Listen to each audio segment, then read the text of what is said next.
Oh, I'm sorry. I know it keeps happening. It's coming. It's coming. Look who it is. Ladies. Try to contain yourselves. It's just a man.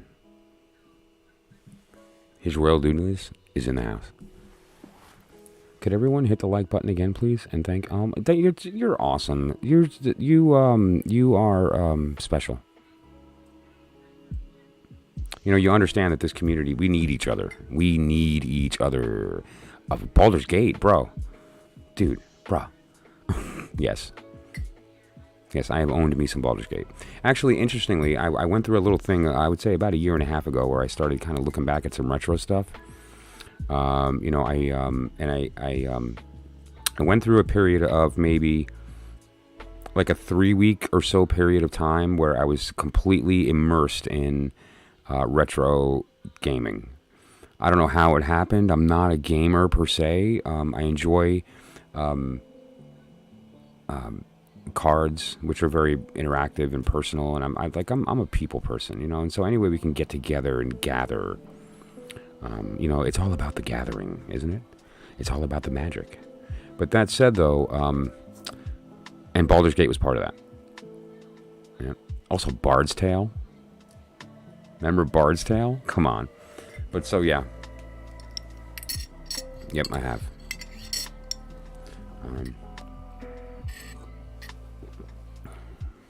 Yeah. Yeah, the tarot community, you know, and it's important too that we support the people doing the right thing. You know, and I'm not trying to poo-poo on anybody out there that maybe is new to the system or kind of just didn't have the right guidance, but there's people that are not doing the right thing. And thankfully, I have to say, it's less and less. This knowledge is becoming very, I don't know, organically accepted. And people are starting to recognize that, you know, there's access here. It is helping us. I should consider it. I mean,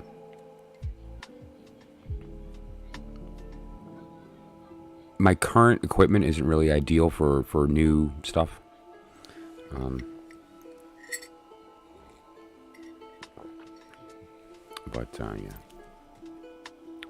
Yeah. Well, yeah, unfortunately, Tamara, most. Right? Most, and now that doesn't mean most are willfully that way, but, you know, just don't know what they're doing and are kind of putting themselves out there in a place that they shouldn't, that they're not really qualified for. But that's hard to say because it's so intuitive and it's so intimate, that connection. And so that's a very deep subject to talk about when it comes to a reader and their skill level, or how you would rate their ability. It's not about their ability; it's about the connection. You know, you could be an amazing reader, but if you have a bad vibe with the person you're reading for, that's just not going to work. You know, and or you could be a horrible reader and have this amazing connection with somebody and just see into them. And that's going to work great. So, yeah. And you know what? If you're upfront that you're pretending, like, meaning that, like, you're going to try to be intuitive about it, but you're using the book at first. And I go back to plenty of things. I referenced Crowley a lot. I reference Robert M. Place a lot, like his stuff when I'm reading The Alchemical, because he was, you know, he created it and the system is his. And so, you know, you want to kind of go to the source. And so I reference material all the time, you know. Yeah, that's it happens. And that's why we have insurance.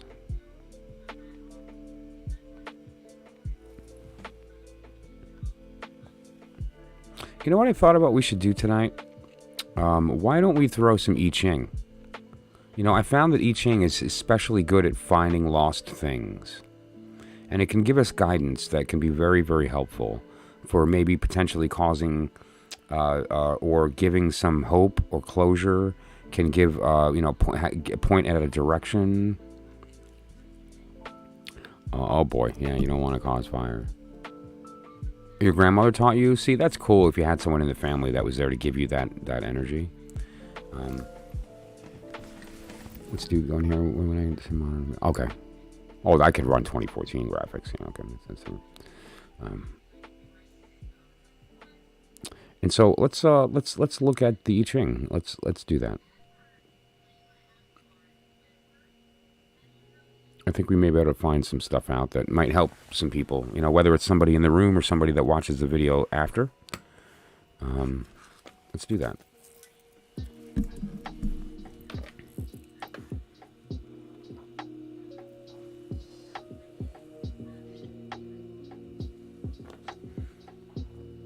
Oh, you found her card. That happened to me. That's how it happened to me with my grandmother. But I didn't find her cards. What I found is that she had this book that had a page-by-page depiction of a Marseille deck.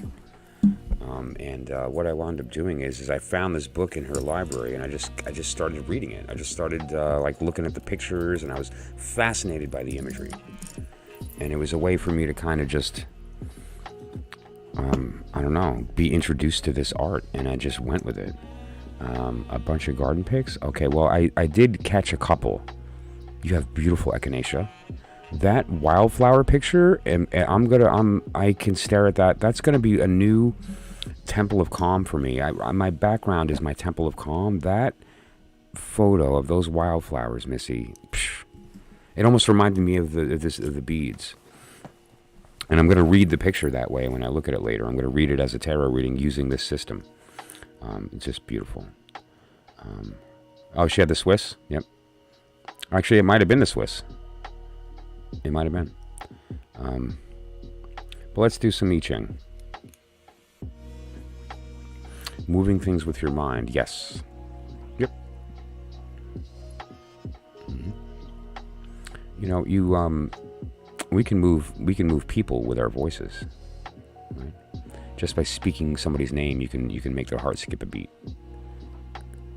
and so consider that, right? And if you speak a part of them that is deeper, that they don't know is there, but is part of their real self, and you speak that name, they won't even realize that it's happening, but they will hear it, right? The person will. Now, you can go that a step further and recognize how that works is the embodiment. And so when you embody that person or that thing and you speak its name, it vibrates. And now when you begin to develop a relationship with that thing, i.e. a mutual respect and a love, and that love is realized by both, a communication takes place. And that communication needs to be kept steady. And when it is, meaning that you speak through the state of listening with them doing the same thing, and then you swap lenses, and so you turn into the talker while listening, and they do that. Now that happens in your mind and your heart at the same time. The will has to be enrolled in that process. And so it's similar to what I talked about with intuition in the beginning of the first stream. It's the combination of a mental activity, an emotional activity, a physical activity, and a spiritual activity.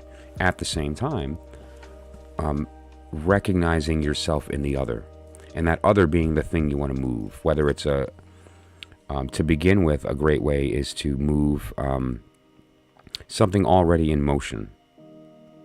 So you're not too mentally hung up on the fact that something's still and you have to give it energy to move, right? Try to move things that are already in motion. Try to have a relationship with a bird and ask it to move direction, change direction. Have a relationship with a dust particle and tell it to go back up before it goes down, and watch it do that. It will. And so you can kind of play with those different things that are in motion by asking them to play with you. Like, hey, let's have a dance. Dance with me real quick. Will you dance with me? Cool. Do me a favor, go up and then back down. And now don't speak it.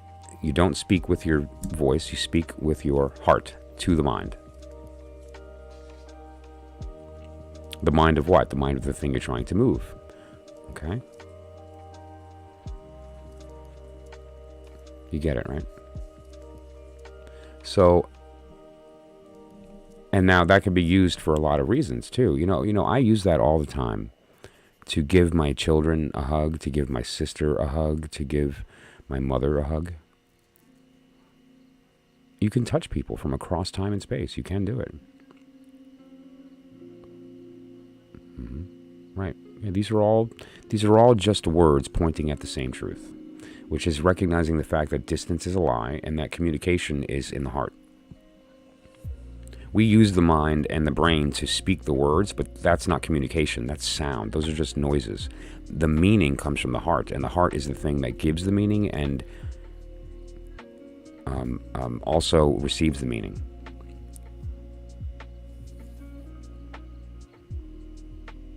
Move stuff in the bathroom. Yeah, the bathroom is also, from a feng shui perspective, the water center, one of the watery centers, and so it's important that you consider that when you think about that energy. That energy is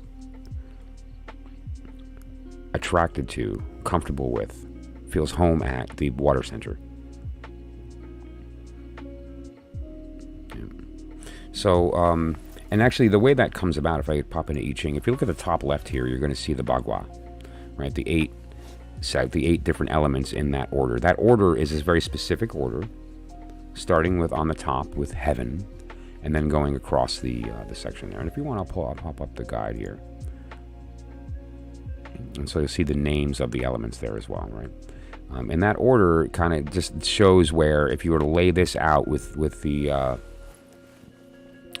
Bagua in the middle of the room, so to speak, and you pointed everything in the right direction and looked at where things were pointing, basically you would see that there's a section of the space that should be representative of water. There's a portion of the space that should be representative of fire, and so forth. And so you can go through this exercise of saying, oh, wait a minute, there's a lot of fire where water should be. There's a lot of water where there should be fire, and so forth. And so... And that it gives us not only kind of understanding of how our physical environment might be affecting us emotionally, spiritually, magically, but it also gives us the ability to change that, right? I talk about it here all the time energetically, but it's the same thing. If you have a section of your home that is too watery and needs a little bit of fire, add red. Stick a staff in the room. Like, go out and get a nice pretty stick and strip it and make it pretty and put it in the room. And you're going to add fire to that space by putting the wand in the space, right? And there's ways to do that.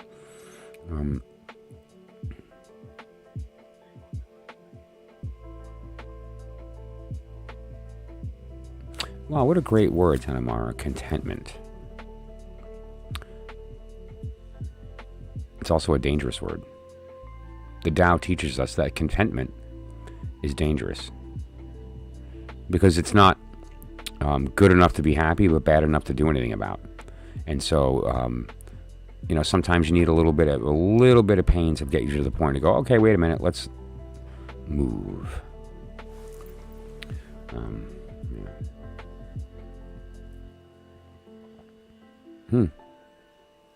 Well, Missy is all kinds of crazy strong.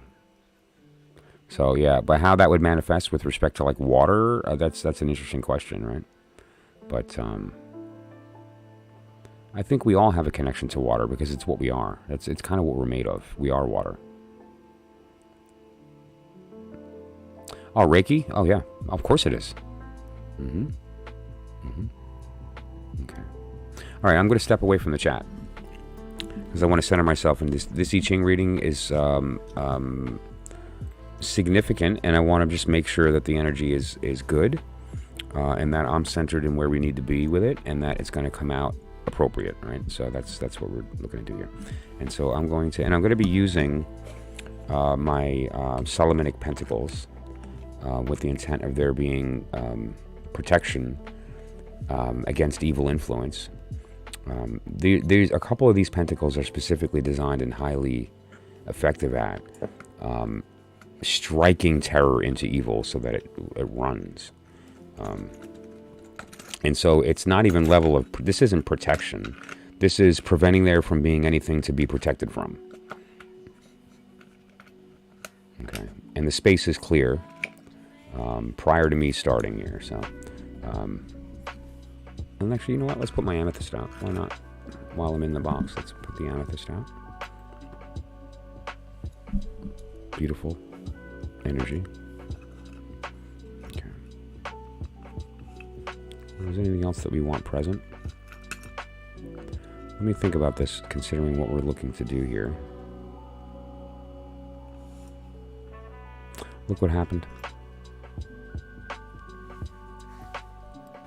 My thumb ring died. It just fell off my thumb. It just fell off. It fell in half. True story. Okay, this is just a little reminder for some people in the room here.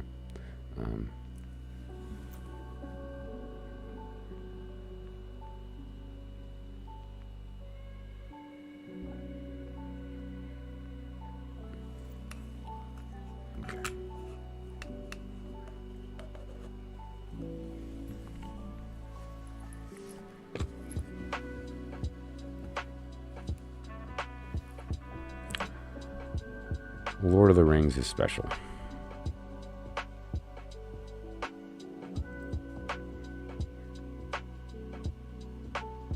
Oh my God, you just spoke my mind. Like you spoke what I was thinking. I was thinking to myself, I need to have a marathon soon. There's a couple that I do, and that's one of them. That one's pretty heavy, and I don't typically have people join me for that one. People do join me for Star Wars. Yes, it's 9 movies. And if you want to get crazy, you put in the... But I so far, I've just only done the 9. I do... Twilight. I didn't say it. Never happened. You can't... Is it live on the internet? Did I just speak it live? Is it going to be saved forever? It's true. I do. I do it with my sister a lot. Of course, anybody who's anyone who has a half a brain has to do the Harry Potter. I don't know what my favorite is. That's going to be hard to figure out. I still haven't figured out my favorite. It's not the first one, though. I know which ones it isn't. But just good stuff. All right, it's the last one. You know, finally seeing... you know, of all the things that you see in the final story, the last 2 movies,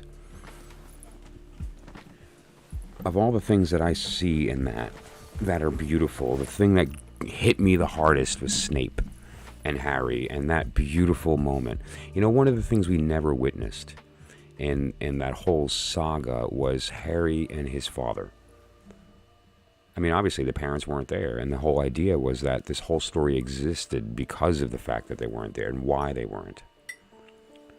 But more than that was this just that Snape, he was always behind the scenes and had this kid's back from the beginning, right?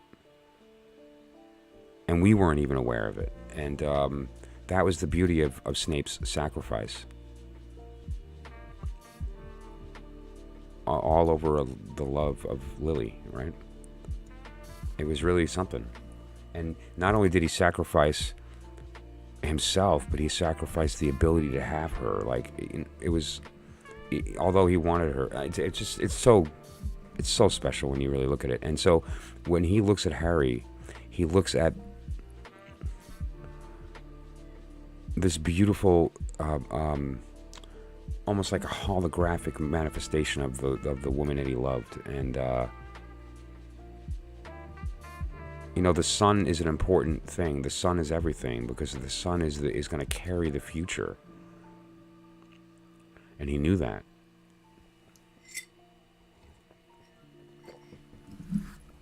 And so he knew that if he couldn't have her, at least Harry could be there, and that energy would be alive, and he could look into his eyes and see hers. Right? She was alive in his eyes. And it's just beautiful. So that just moved me so much. The tear, come on. When Nagini was murdering Snape was like, it's so intense. I was like, holy crap, she just did that. She just wrote that down, and they just made that visual, and they showed that to me. Like, phew. Snape. And who else could have played that part but the great, please take a moment, Alan Rickman. What he did to that role.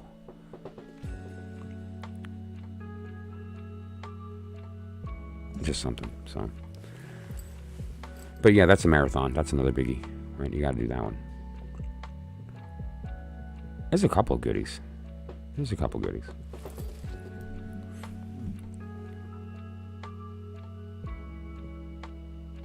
Are you kidding? You had a ring just like that broke that way? So, I mean, I think we need to call up these people and be like, yo,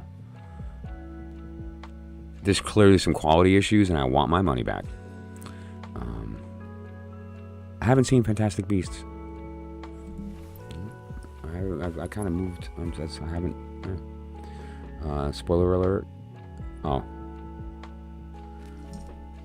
What do you mean? Dude, if you don't know that this all went down by now, I'm not revealing anyone to anyone. Like, at what point is it appropriate for you to finally be able to speak about stuff? Like, how long has it been? Spoiler, hell yeah. Yeah, spoiler, Snape dies. But really though, yeah. I remember when I walked out of episode 1, I was like, Jar Jar is the Emperor? Or what did I say? It was just funny. And people were like, you fucking ruined the movie. I was being silly. Of course I didn't. I'm not gonna, you know. Labyrinth.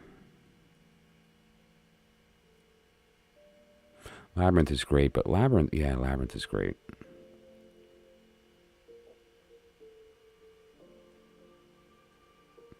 There's a song in that movie that I sing at karaoke all the time because and you know why I sing it? Because I like to hear it.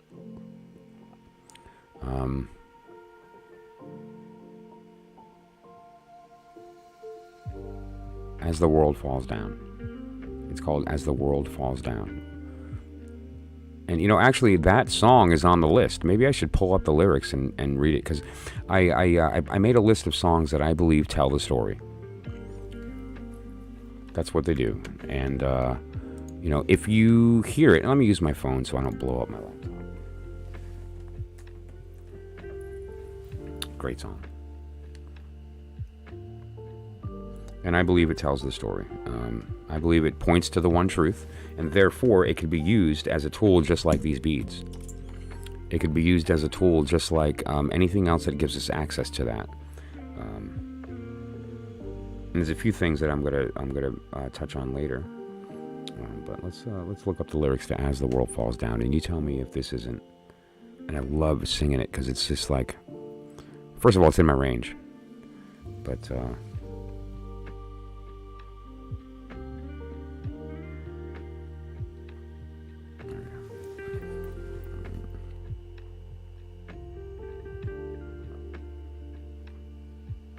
So now I want you to keep the truth in mind, right? And what is the truth? We're going to pretend for a minute that we are everything. We are everything. There is nothing that isn't us. And kind of what that means is we are the singer, we are the listener, and we are the song all at the same time. And now, so keep the one truth in mind when listening to this, and tell me if you think it rings true to you. The name of the song is As the World Falls Down. It's David Bowie. And it was in the movie Labyrinth. It was the ballad. He finally manages to trick her, and she eats the fruit. And she falls unconscious into a dream state, and the two of them find themselves in a masquerade. And this is him singing to her, telling her what he wants her to hear. There's such a sad love deep in your eyes, a kind of pale jewel. Opened and closed within your eyes, I place the sky within your eyes. There's such a fooled heart, beating so fast in search of new dreams. A love that'll last within your heart. And I'll place the moon within your heart. See, let's look at the first verse here. There's such a sad song deep in your eyes, a kind of pale jewel. First of all, that's like deep hidden Kabbalistic stuff right there, right? Are you kidding me? A pale jewel in your eyes, a sad love. It's beautiful. It's the idea of lament. I'll place the sky within your eyes. Like that's that same idea.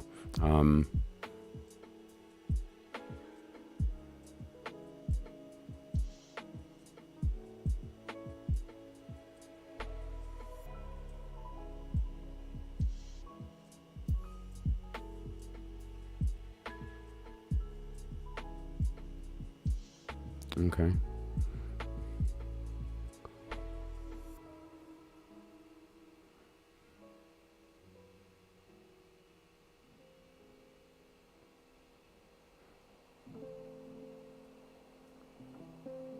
Okay. All right, I'll look at it. Yeah, I had just to do some math right there. I was like, why would that be held for review? What did you say that would hold that for review? All right. But we'll look at that. We'll do that song next. I'll look up the lyrics. We'll read them. And so now the second verse, right? There's such a fooled heart beating so fast in search of new dreams. A love that'll last within your heart, and I'll place the moon within your heart. This idea here, first of all, is it accidental that 2 tarot cards appear in this statement, Fooled and Moon? I don't know. I mean, obviously, the moon appears in a lot of songs, and this is a love song. So sure, I mean, you have to expect that the word moon will appear somewhere, but it just happens, right next to the word fooled heart. It's just great. And what is a fooled heart? A heart that's been fooled. That's what we walk around in. Because we walk around in a heart that is sort of filled by like zombie mode, by whatever the world reflects into it, rather than divine mind, which is a right heart. And here's the next verse. As the pain sweeps through, makes no sense for you, every thrill is gone, wasn't too much fun at all, but I'll be there for you as the world falls down. This is the tower. This is the work in the darkness of recognizing and allowing the self to be destroyed. So let's read it again with that in mind. The point here is that the tower is the only way to transform. There's no transforming without dying. And so let me read it again. As the pain sweeps through, makes no sense for you, every thrill is gone, wasn't too much fun at all, but I'll be there as the world falls down. So it's like, yeah, I'll be there with you and we'll be together in our nothing.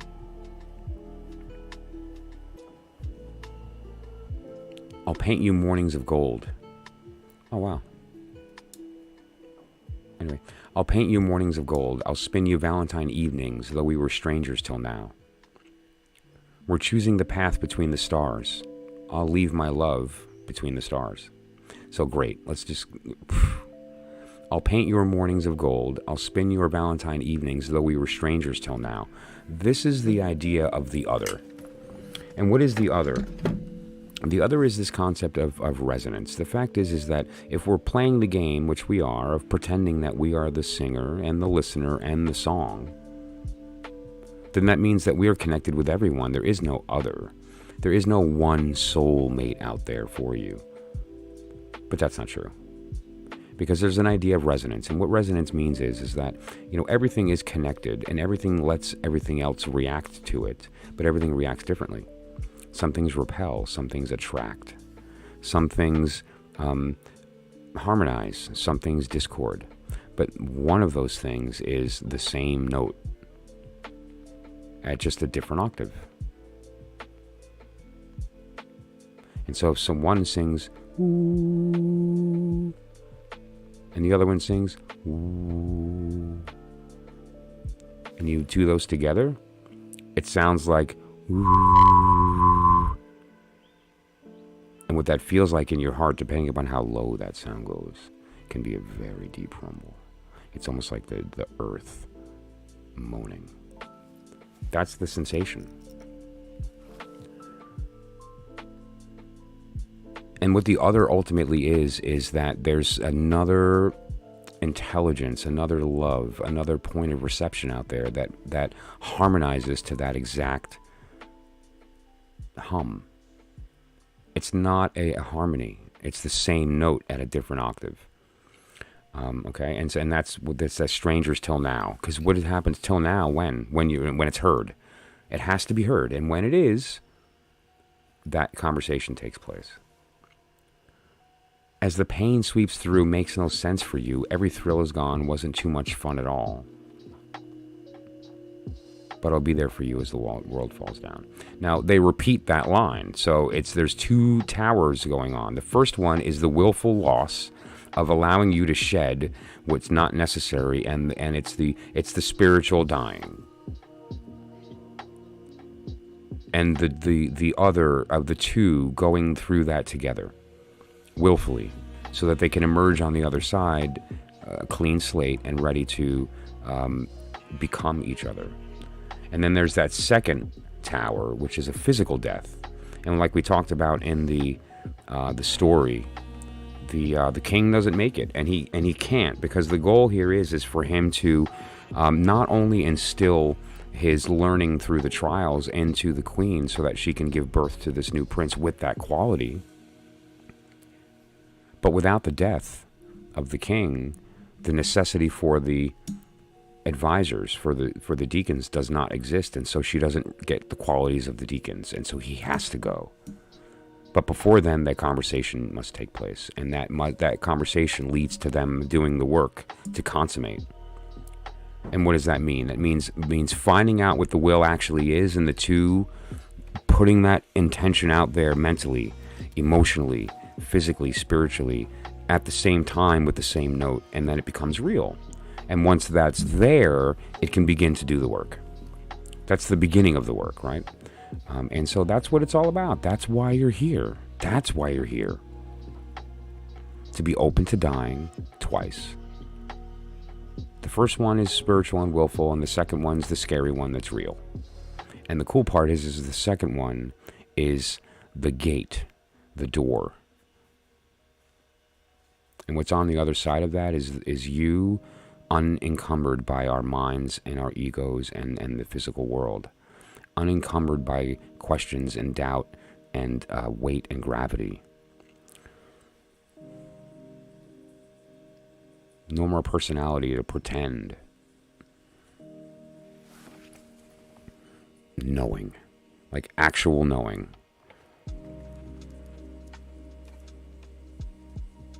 Everybody wants to go to heaven, but nobody wants to die to get there. And I guess I'm on that list too, but it sounds exciting. Okay, so let's do some I Ching. I'm going to step away for 5 minutes to get myself centered and take care of that coffee that I took care of. And I'll be back in a moment, okay? And then we're going to be doing a reading specifically designed to kind of putting out there, we're looking for something that's lost. And that something that's lost is the future.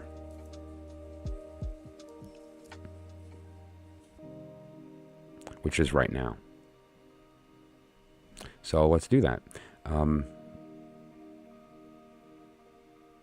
What time do we got? Okay, great. All right, so I'll be back in a couple of minutes, okay? Let's be right back.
Okay, so what we're looking at doing here is I'm going to be using an oracle called the Ching, which is a manifestation of the Tao. The Tao is the one truth in its perfect totality. Anything else is adding to it. The tarot is adding to the Tao. The Kabbalah is adding to the Tao. You name a system, it's simply just taking the Tao and putting stuff on top of it. And so what this winds up doing because of that is that it provides the absolute refined truth with no interpretation. Here's the answer, right? And so when you approach the I Ching, you do it seriously because it only answers seriously. And it also doesn't care about your feelings. It's just going to tell you the truth. And so it's good for that. However, it demands respect. So it's not a casual event. And if you approach it casually, it will mock you to your face. And so we're not going to do that. What we're going to do is we're going to take it seriously, which means that we're going to treat it holy, because it is. Okay, and so what we're going to do now, for anyone who would like to participate in this, is that we're going to set the intention of a very specific working here. I took this stone out because I use it to represent the Tao. It's two sides of one stone, but it's only one stone. And what side it is, just like we talked about before about the silhouette, is that it just depends upon our interpretation of that. It depends upon what perspective we're taking, whether it's listening or speaking, right? It's doing both. If I hold it this way, it looks like it's speaking, but it's still listening down there. It's still listening. It's never not, and it's never not speaking. And so this is what I'm going to put out, and what I'm going to do is I'm going to put us in the state of listening. And we're just going to leave that out, looking for that idea of receiving the truth. We're not trying to add anything to it. We just want to get what it has to give us and be open to that and respect that fact that we're not here to add anything. We're not here to want anything more than the truth. And so please, if you feel like this is going to be something that pertains to you, I need you to do your best, and I know it's hard, to take a breath. This is really big what we're about to do, and we're about to do it together. I'm not doing this alone. And so just empty your cup for a minute and remember who you're talking to and remember who you're listening to.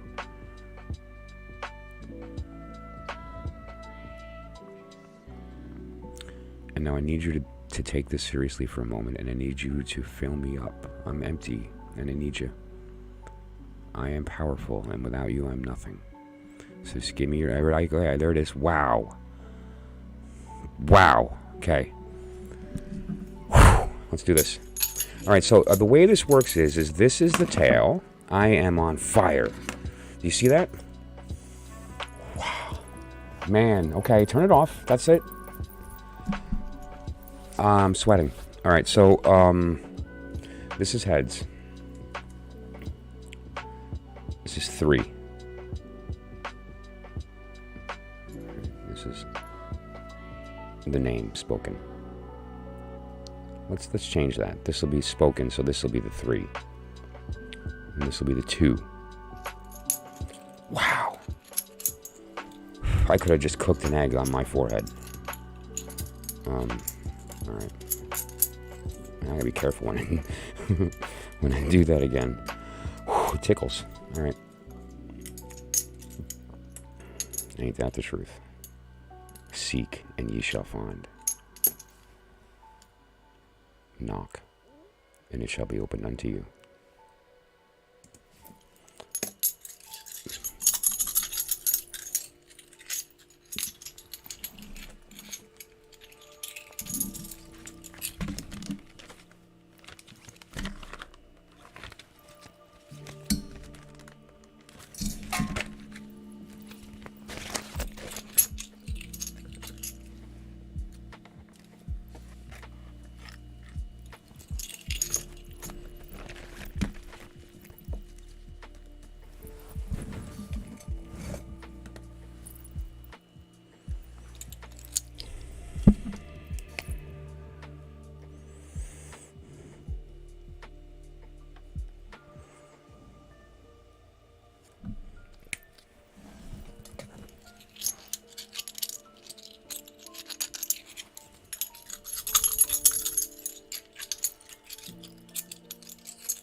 changing line. So I indicated that with a dot. And what that means is that it's going to produce another hexagram where that line becomes a yang line.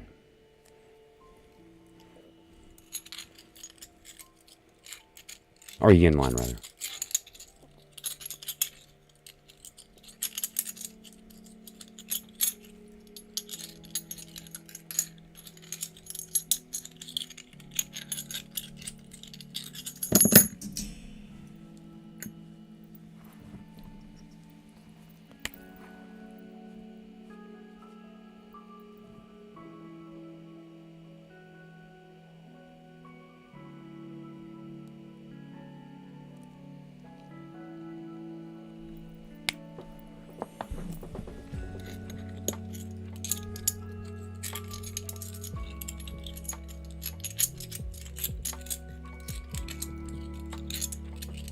I'm starting bottom up. So this is going to be the bottom trigram. And that bottom trigram is right here, which is the element of fire. It's the well, we'll get there, but basically it's the raw fire. It's very similar to the element of fire in Terra. The will, desire. But that's not relevant here. We're looking at for something that's lost.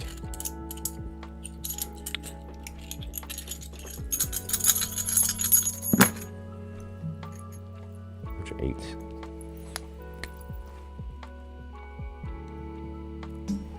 This is going to be the upper trigram.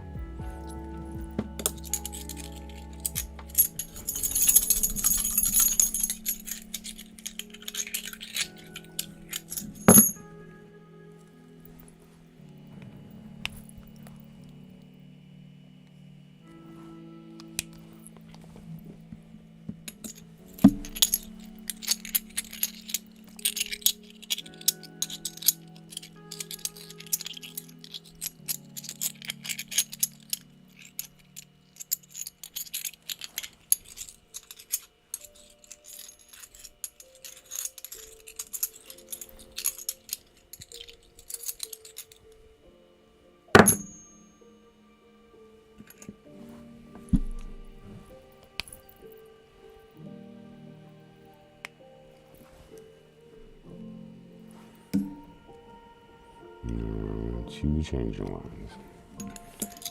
So let's draw the actual hexagram.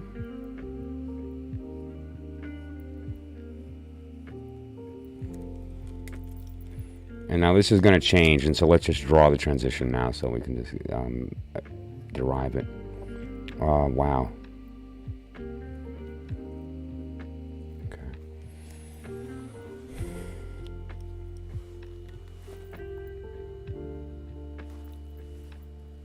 40 years.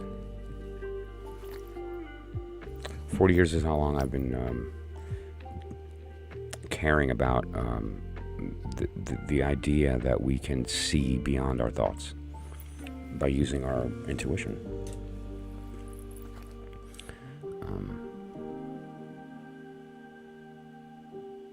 For over 20 years, I've been actively teaching and reading and learning and doing and knowing and not knowing.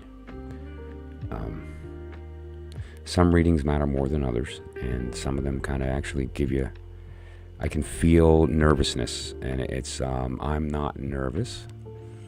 I feel good about this, and so I just want to put out there that the energy I'm getting back right now is a lot of fear, and we need to let go of that, and we need to not let that into this process. Okay,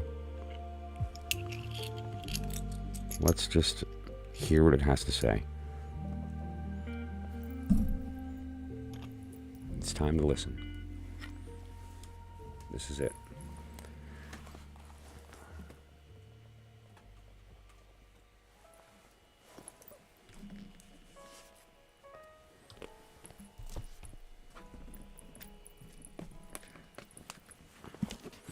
The first changing line on the bottom here is going to be relevant, and we're going to read that line. But first I'm going to read the hexagram. And so we're starting with fire. And then the upper is heaven. So 13.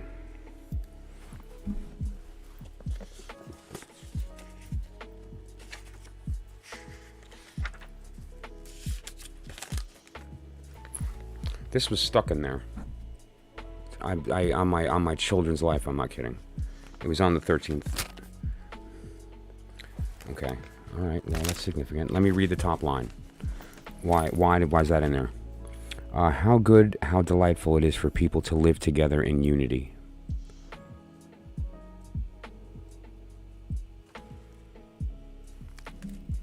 Okay.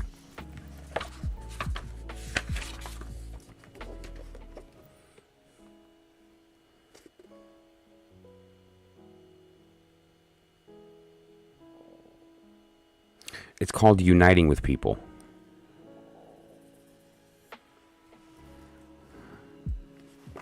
All right, let's read it.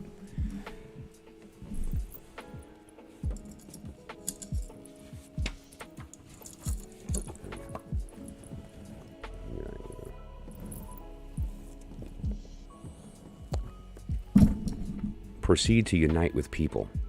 Now is a suitable time to cross the great water.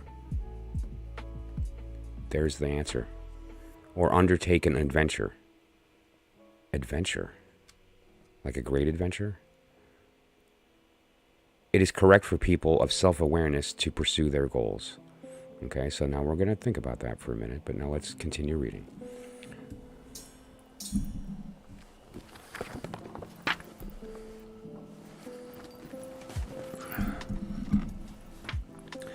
In this hexagram, heaven is above fire.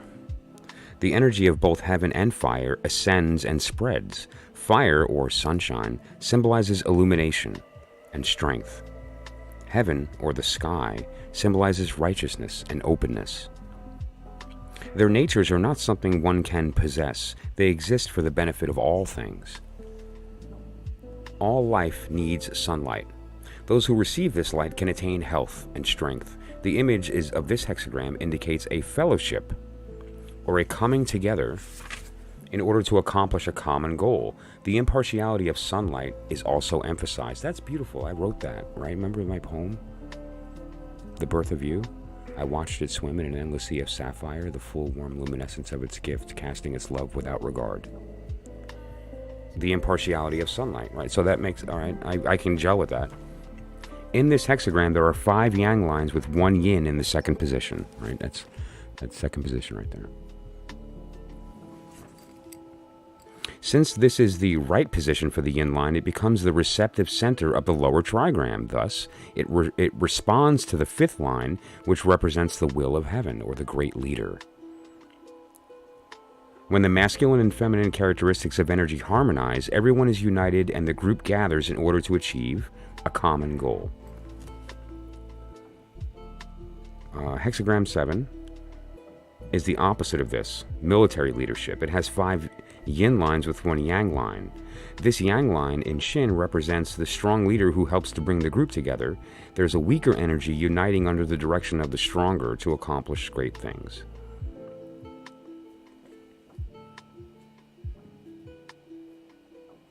In Tongren, which is the name of this hexagram, the uniting with people is called Tongren. So in uniting with people, the gentle and harmonious energy of the weak line brings all the strong lines together. This line accomplishes its goal not only because it is in the correct position, but also because it has the ability to see things in a larger perspective.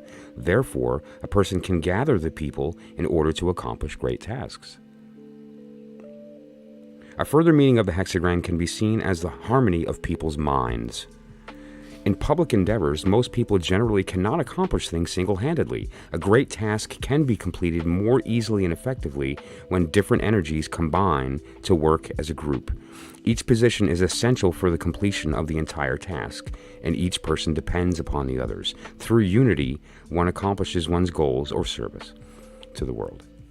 Now, the specific guidance we'll look at in a minute, but I just wanted to just take a moment and breathe in everything I just read, because that just was intense. And I know there's people here that felt that, right? I mean, who here felt that? Now, the specific changing line is the second line, so we're going to read the guidance for the line 2. Okay? Being united with only members of one's clan, one cannot achieve a big goal. The second line implies that gatherings should not be limited to small groups, especially ones with those who are within the group they're already close to. If fellowship among people becomes a clique, humiliation will result. The entire group needs the balanced energy of the second line to keep it together. Since the energy line only responds to the fifth, there is a tendency toward an exclusive relationship. Such a situation cannot produce a good leader and a trustworthy helper or an effective organizer.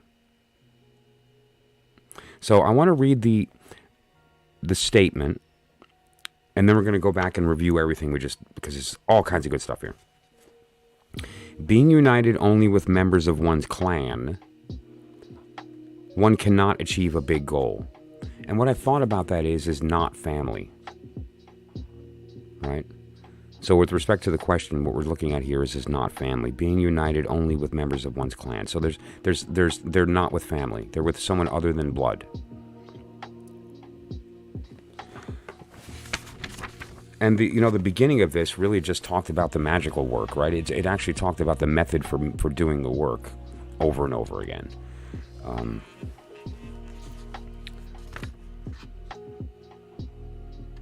But here, let's continue now, because there is specific guidance, and this is due to Confucius.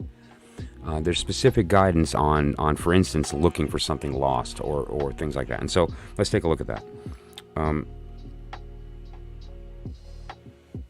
Your fortune increases from gathering help. An older woman is not helpful. She's gotta go. Harmonious conditions. Childbirth, looking for help. Okay, looking for something lost.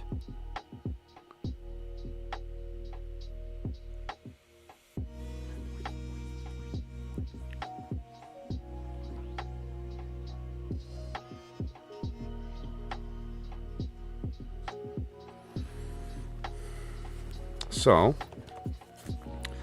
this is the specific guidance for looking for something that is lost. First of all, searching for someone. The guidance is, they can be found. They can be found. That's big.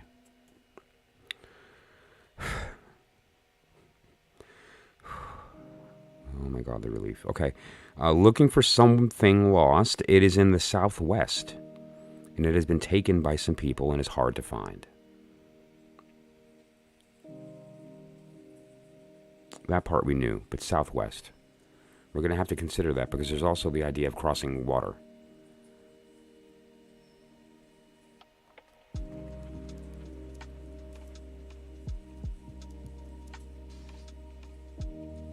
Not with family. Crossing water, and not a small body. It's great. It says, it's large. Could be overseas, or in like an island off the coast, southwest of the United States. Say like, let's take a look. I mean, what was that? Tijuana? What's that? What is that right there? What is that? To the southwest of the United States. I have to look at a map. First there is rain, but then the weather is good. In the beginning there are tears, and then comes joy.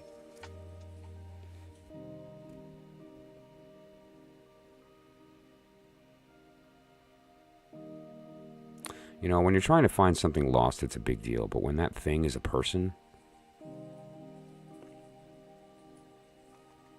and what you're trying to actually accomplish is love. And it's the only real kind.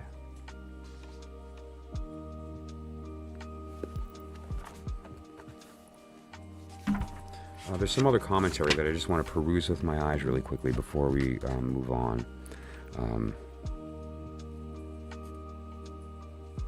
Okay. No.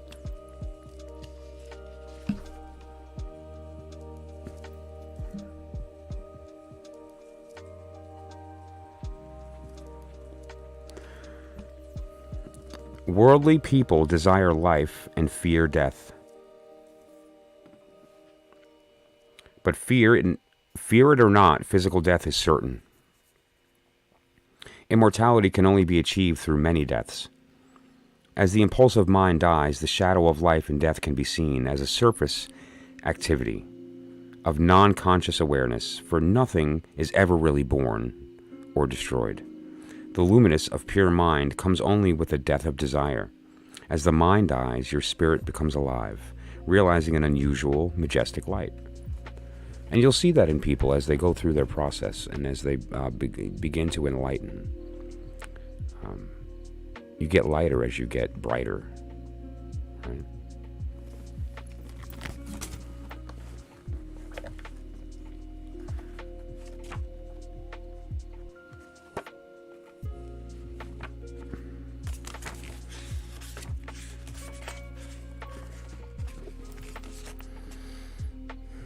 Okay, well, I'm going to review this a little bit later as well,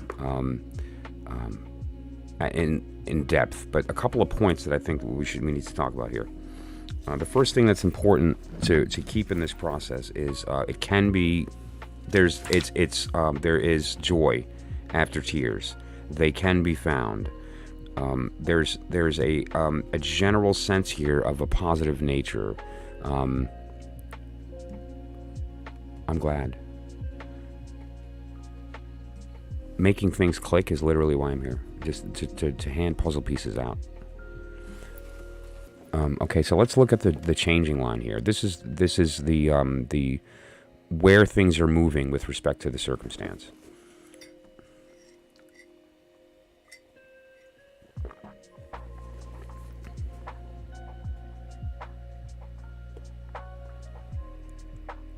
Lake over heaven. 43. 43.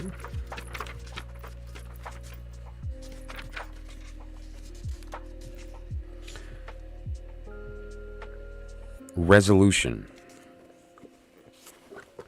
Resolution dissolves evil forces. One should obtain the cooperation of all righteous forces. Isolated and hasty actions are inappropriate. The advancement of cooperative, virtuous energy is wise. Traditionally, the character Qui meant change, or more specifically, revolution. Gur, the 49th hexagram, has become known as revolution. Actually means reformation, to reform. However, Qui more clearly depicts a revolution than does Gur. Ignore all that. That was mathematics of I Ching, but in this hexagram, lake or rain is above heaven. The image is that of high clouds gathering in the sky. Rather than emphasizing on individual trigrams, the hexagram as a whole will be considered.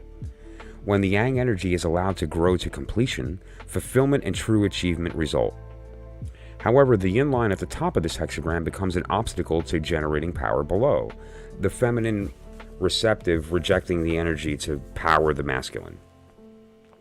Thus, the 5-position energy must break through the negative energy above.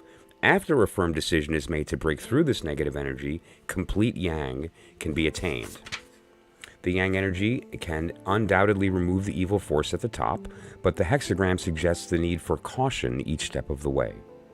People cannot withdraw from every evil that is encountered if they continually overcome their problems and inconveniences without ever reforming them. The destructive force will eventually take charge. It's a matter of, again, transforming. Not relying upon the old way, but allowing that new way to take place, because that's what reforming is. That's what reformation is. That's what transformation is not healing, but becoming stronger through allowing that process. We already went there. Another important aspect of the hexagram is how to deal with sickness. A minor ailment, which is not quickly and effectively dealt with, can become the root of more serious problems, and thus one should draw from one's reservoir of energy in order to deal with the problem while it is still localized. Don't let it get out of hand. Don't wait. Fucking run. Right? Okay, and now there were no changing lines.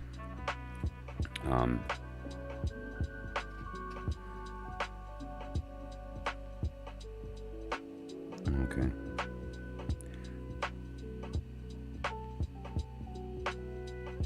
Okay, let's look at this. Another important aspect of sick. Okay. At times, a person overreacts by focusing on the problem instead of seeing the situation as a whole. Throwing away the entire piece of fine cloth instead of simply cleaning the soiled spot seems absurd, yet there are many similar ways in which we lose clarity by acting impulsively. The most effective principle to use in dealing with a situation like a revolution is to decrease and fundamentally correct any bad habits or shortcomings. People often resort to artificial solutions like alcohol or drugs to relieve tension or to help them get sleep, but this is like asking a thief to catch a thief. By not depending on outside crutches, one's true energy becomes stronger and more effective. That makes sense. That makes a lot of sense. Like, don't enroll evil to fight evil. That makes sense to me. Regardless of the difficulty the top line manifests, understanding its strong and influential nature is very important. That top feminine line is everything. The yin line appears amiable, but actually is quite vicious and devious. Thus, one's resolution must not be too reckless or forceful. One who does not understand evil is vulnerable to its influence, right? Having a firm resolve, supported by virtue, clarity, and strength, is important at this time. The firm resolve is kind of like our natural state, all right? We've already got that. What we need to do is to keep that. And we also have to allow in the addition of virtuousness, clarity, and strength, which can come from an outside source or from a separate perspective of our own internal connection with that. Now, there's one last thing that I want to look at, and that is the nuclear hexagram. It's the one inside that's going to give us a new hexagram related to the first one. So let me grab my dry erase. And just to be clear, we're going to write this down. 13. What was that? That was a lake, right? Like 43. Okay. So when I go back to the video, I can just... and now the nuclear is going to be these as the bottom. Right? And then these as the top. Okay, and this is going to be heaven over mountain. I can already see that. But this is going to be mountain. And you'll see that right. Or this is wind, rather, not mountain. Mountain is the opposite of... where is it? Thunder.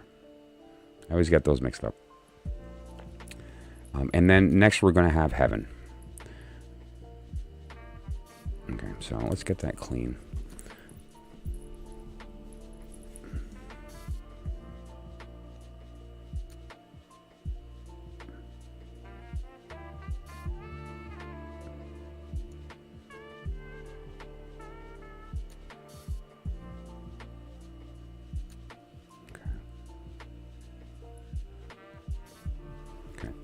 So, interestingly, this is the exact opposite of the first iteration. See? It's feminine on the bottom with all masculine. This is feminine on the top with all masculine on the bottom. And so these two are literally opposite. And now this was the changing line version. This is the inner. So these are beautiful. This is an amazing I Ching reading, because what just happened, people, is the divine algorithm has manifested itself, and every two has a third. These are the two. This is the third. And 13 is beautiful because of course, half the holy number of 26, the name of God.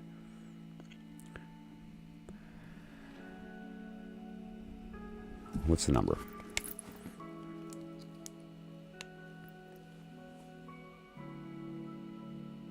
$44. Coming to meet. That's what 44 means. Good relationship with a woman, but don't marry her.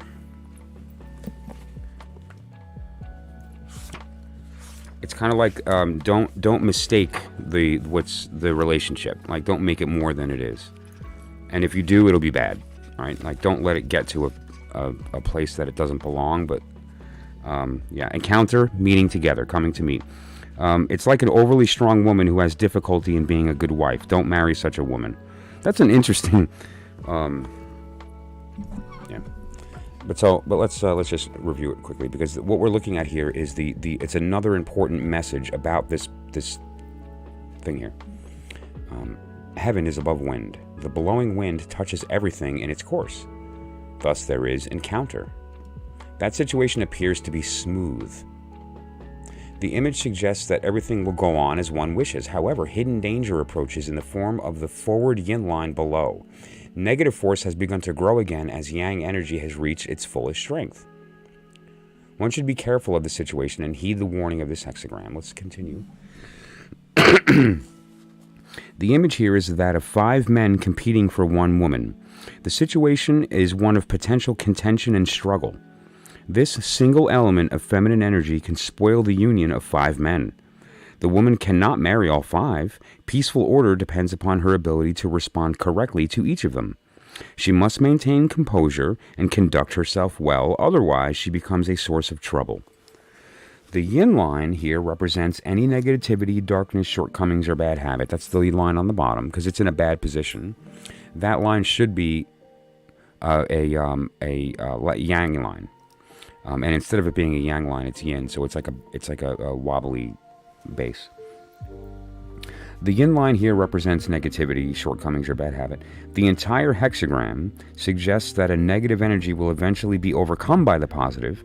The yang is structured in such a way that it submits to the power of the yin and thus becomes susceptible to dark energy. This process, a cyclic movement of natural energy, represents gradual coming under the control of some inner negativity, bad habit, or physical illness. The developing yin energy exerts more and more influence as it aggressively advances toward the 5 yang lines. Okay, so basically she will become stronger from a certain degree, but it's more a matter of giving them the opportunity to take a piece of her dark.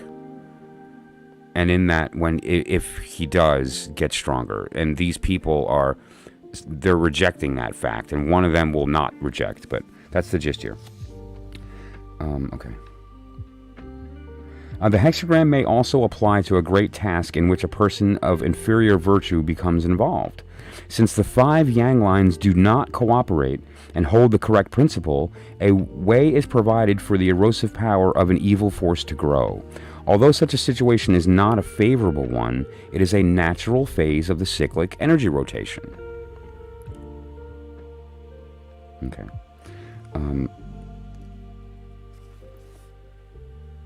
Now, I'm not sure if we should read that changing line, but it looks like we should.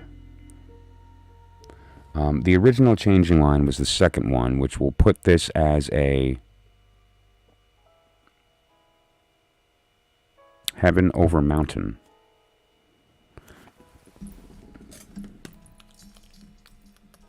Actually, let's read the changing line first then.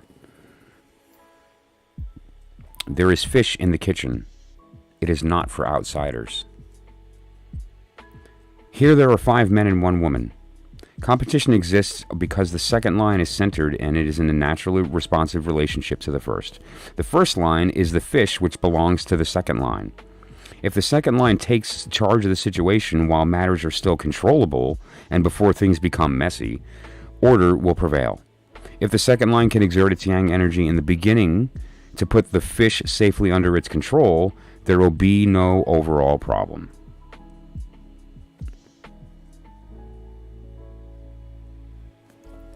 Okay. And now we're going to move into 33, which is the changing version of this, right? So this is the nuclear version, and so we're going to honor that original changing line. This original changing line. We're going to apply that to this hexagram here. So that's going to change into 33, which is... Okay, and that's number 33. And finally,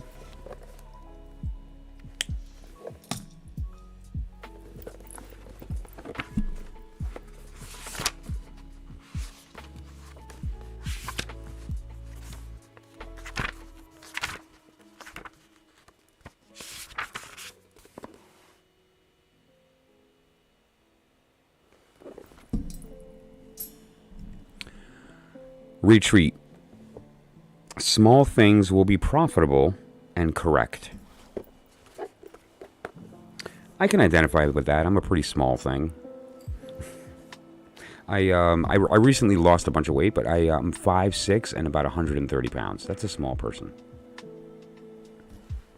I didn't used to be 135, but I've always been 5'6". Wow. My adult life. In this hexagram, heaven is above mountain. The positive yang energy is retreating, while the negative yin is advancing. The cyclic alternative of yin and yang is in a natural process. For one of positive virtue, retreat at this time brings safety. Forward movement is untimely. So this is a time to not move yet. This is the time to sort of be open to the natural process. The cyclic alternative of yin and yang is a natural process, meaning that like the one who's supposed to be the bestower should receive, the one who's supposed to be the reception should bestow. Right? That's what that means. The cyclic alternative of yin and yang is a natural process. For ones of positive virtue, retreat at this time brings safety. So it's the idea of I'm supposed to be going up and I'm going down. I'm supposed to be going down, but I'm going up, right? And so they seem to be retreating from where they're supposed to be coming from, but they're actually moving in the right direction. Once you're at the top, there's nowhere to go but down. Once you're at the bottom, there's nowhere to go but up. And so that it's just sort of like a natural progression there. A person who is presently experiencing difficulty is not likely to resolve the matter immediately. However, if one truly understands the situation, there is protection in retreat. Being attached to position or profits will cause misfortune. This is a time to withdraw and to move away from danger. Doing so does not indicate weakness, nor is there blame for acting appropriately. A spiritually evolved person responds correctly to a situation and knows when it's time to retreat. Okay, and now the changing line. Well, actually, I don't think we're going to do it. We've done that, so there is no changing. Okay, so let's just look at the guidance on 44 with respect to lost, and then we'll check 33.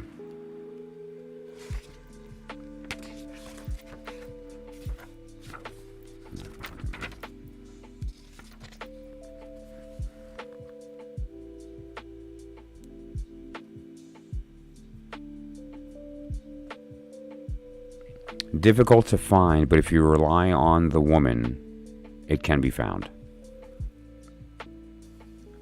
Well, okay, yeah. So there's this idea here over and over again of this interplay of the feminine giving energy to the masculine in order that he is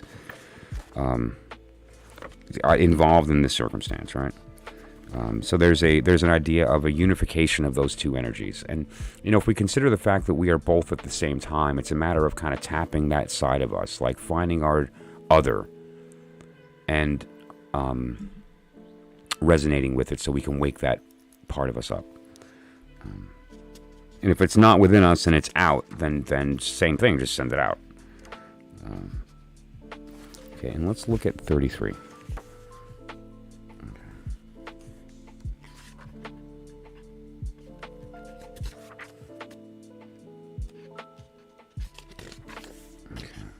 Here we go.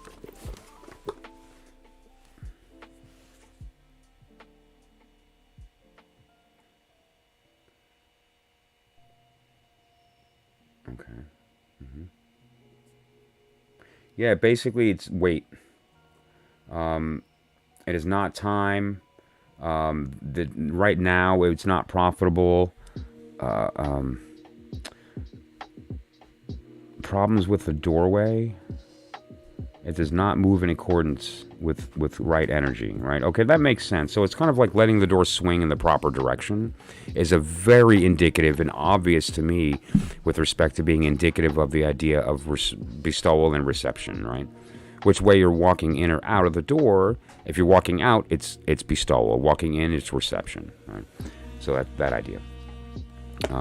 But it is the idea that there needs to be some work done first. Like everything says, don't act right now. A couple of things need to happen first, but what that is building energy, gaining like the tools that are going to be needed to fight this battle, and making sure that the swords are sharp, the armor's polished, the horses are rested, and that we are in a position to get it done, right? And also to enroll others in that from a magical perspective. Kind of like what happened before when I asked for energy and I got a fever, right? So, imagine that. Well, here's the beautiful thing about magic: 1 + 1 = infinity. But 1 + 1 + 1, it's huge. It's huge. Okay. So that was some learning. That was some stuff just went down there, right? And I have this. Let me take a screenshot of it large.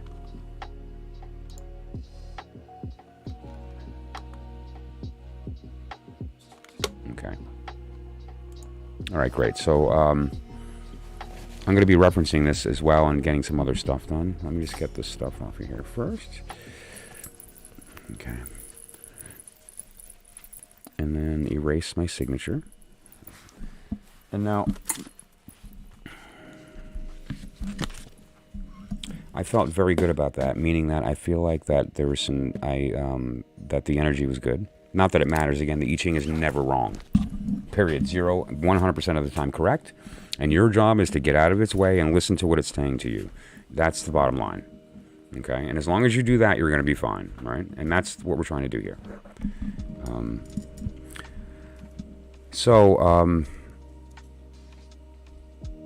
Bottom left what? I'm sorry, kitten, tell me. Oh, yeah, those were sigils. Okay, those were sigils. And one of them was my will, and one of them was my name. Right, yes. And one of them is derived using the Kabbalistic rose cross, and one of them was not. And is to me, to you, it is nothing but lines, but to me, it is very powerful magic. I pulled that one out for a reason. And so, okay. I Ching is powerful stuff. It's good stuff. It's up to you to listen to it. It won't repeat itself. Next time you consult it, you'll get a different answer because it said what had to be said and it knows you heard it. So, let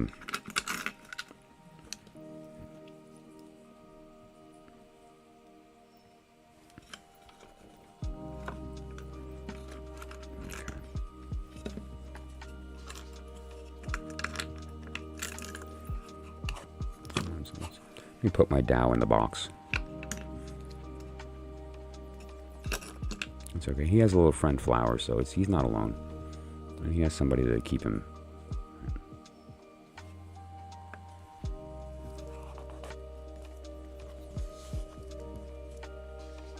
Isn't that interesting? David's son. Davidson.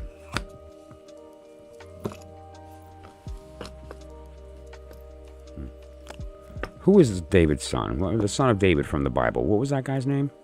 Does anybody remember what David's son's name was? He had a lot of sons, but there was one son that he had through, was it Bathsheba? What was that guy's name? Solomon. Oh, yeah. Cool. All right, so, yes.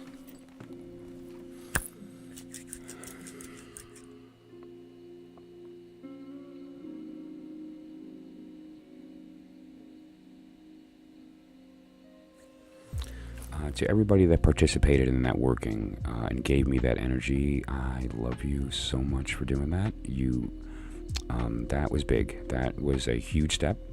And you understanding what's happening here and giving that energy out so that we can make that happen.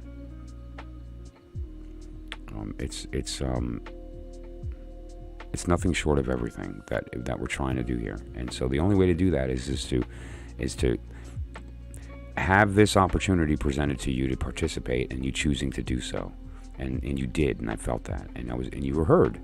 And so, just remember that. Let's catch up here. I'm like way behind on the chat. I'm about probably a half an hour behind. Maybe more. But let's see, let's just scroll here.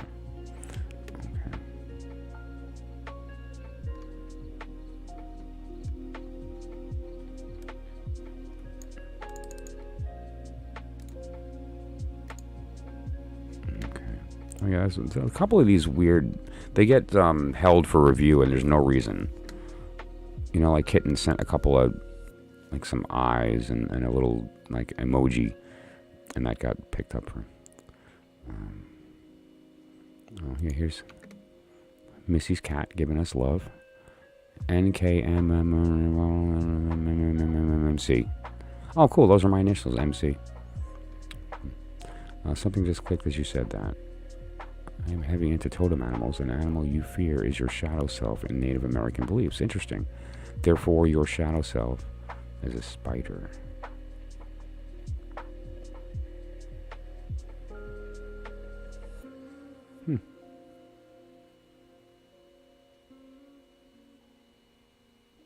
All right, well, you gave me something to think about, and I'm gonna. Life Spirit and Weaver of Destiny. Oh, I love that. Weaver. What is the Weaver? The storyteller. Yep, I buy that. Okay. That was your dad's name. Solomon or David? Thank you for saying that. Tanamera, I believe you. I believe you. Okay, so we're caught up on the chat. Good deal.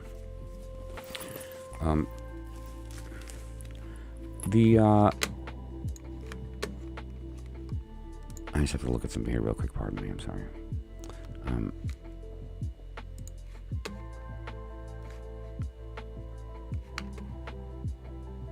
There we go. Okay. And that's better. Right. Yeah, David's a biggie, right? As far as the Bible stories and so on.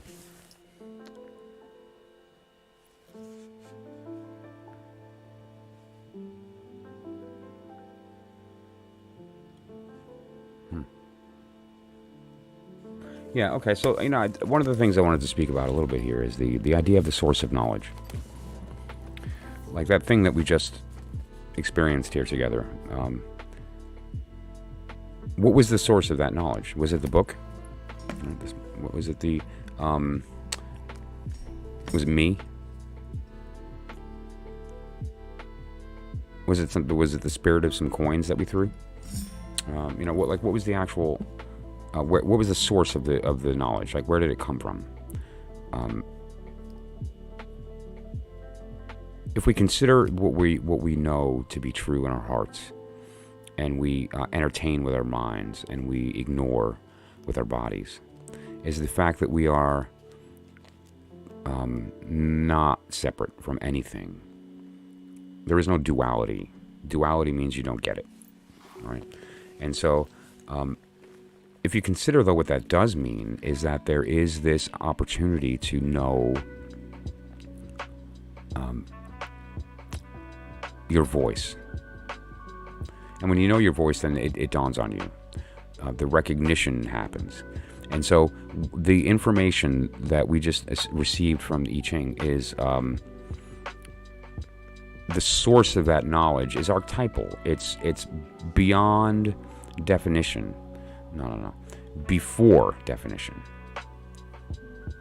Predefined. Before the mind was born and had to give it a name.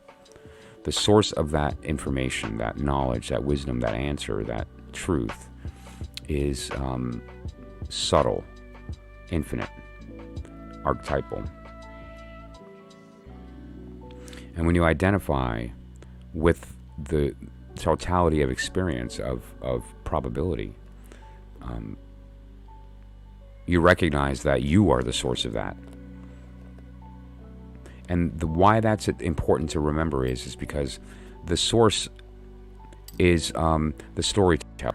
It's your story. You wrote it. You know how it begins and ends, and so you can take it to the bank. You are talking to yourself to tell you what you need to hear, and so when you're in a place and you hear from that perspective, those words are true.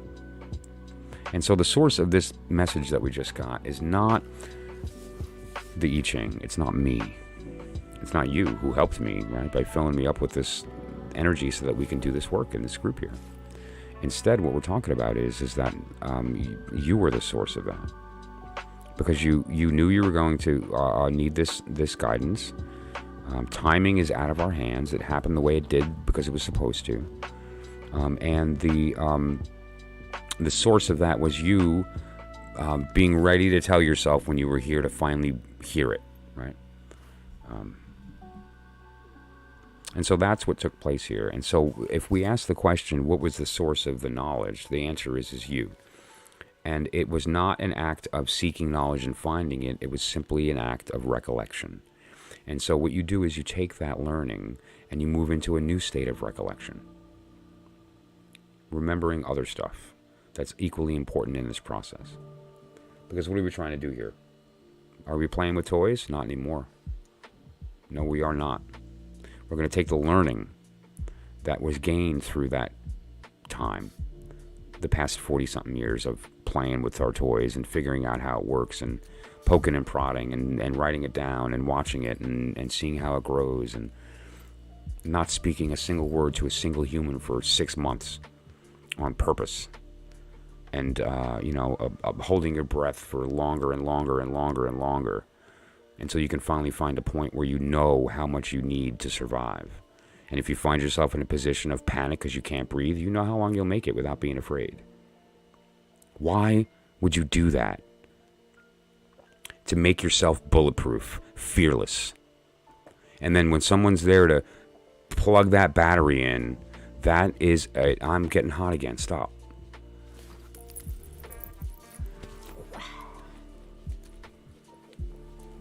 Unstoppable.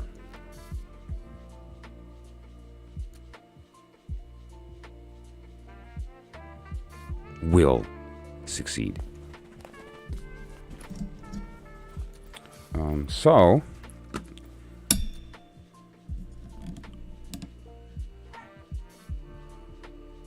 very often knowledge winds up being a lie, because what we do is we try to take the forms in our mind of words and thoughts and shapes, and we've molded into an idea that we attach to. That's what we want, but that's not the truth. So we have to kind of let that separate perspective in, so that we can see the possibility of it might be something different than I'm thinking, or maybe I'm looking at it the wrong way, or even if you get the right answer. The path may be unclear, and you may wind up slowing down by taking the wrong step or the wrong, as opposed to saying, no, forget about the minutia and the step-by-step of what needs to be done now and then tomorrow and then the next day and then the next day. Let's look at what is the actual strategy first. Tactical execution happens after proper strategy. It's not time for tactics, it's time for strategy, because the prior strategy didn't work, right? And so that's the case here. So sitting down and getting the goal in mind, setting the intention, which has already been set, and it's perfect, and reworking the strategy from a magical perspective, which is enrolling several powerful people to charge that battery, building that up, throwing it into one individual, and then running. And then put that focus on the work of finding that answer, and it will manifest itself, period. It could be something as powerful as a knock on the door. I've seen it. I've done it. I've seen it. It's amazing. So, powerful stuff, right? And it's up to us to make it powerful. Alone, we're nothing. That's a little joke for the Rosicrucians in the room. Alone we are nothing. So, what it is that you seek is typically what you're going to find, because we're pattern meaning making machines. We make meaning out of patterns that don't exist. And so, be careful with the term knowledge, because that implies truth, and it's not. Knowledge and truth are not the same. And so, it's important to realize that knowledge is an arrow. It's a sign. It's a pointer. It's not the truth. But it can help you. It can help you. So, what did we talk about? We talked about the actual definition of intuition. We talked about the vocabulary and how it gives us access. We spoke a little bit about our, how we can sort of reach out and talk to each other, right? And then you guys talked to me, and I felt you so hard. That was really cool. And when you ask the world to fill you up, and you are loved, you will be. And so I get the beautiful pleasure right now speaking the words, knowing full true, I am loved.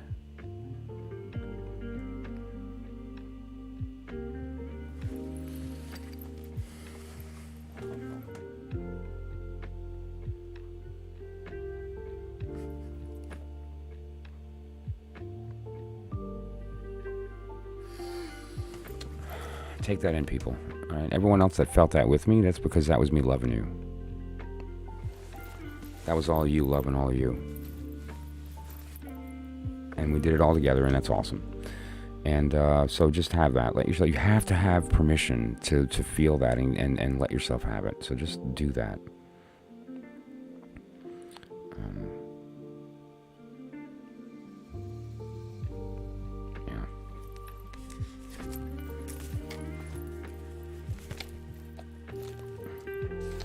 I'm going to end on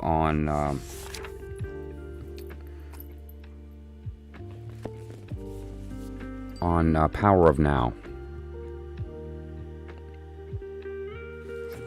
Some people, they just have such a connection to the truth that it just comes naturally when they speak. They sort of can't not speak it.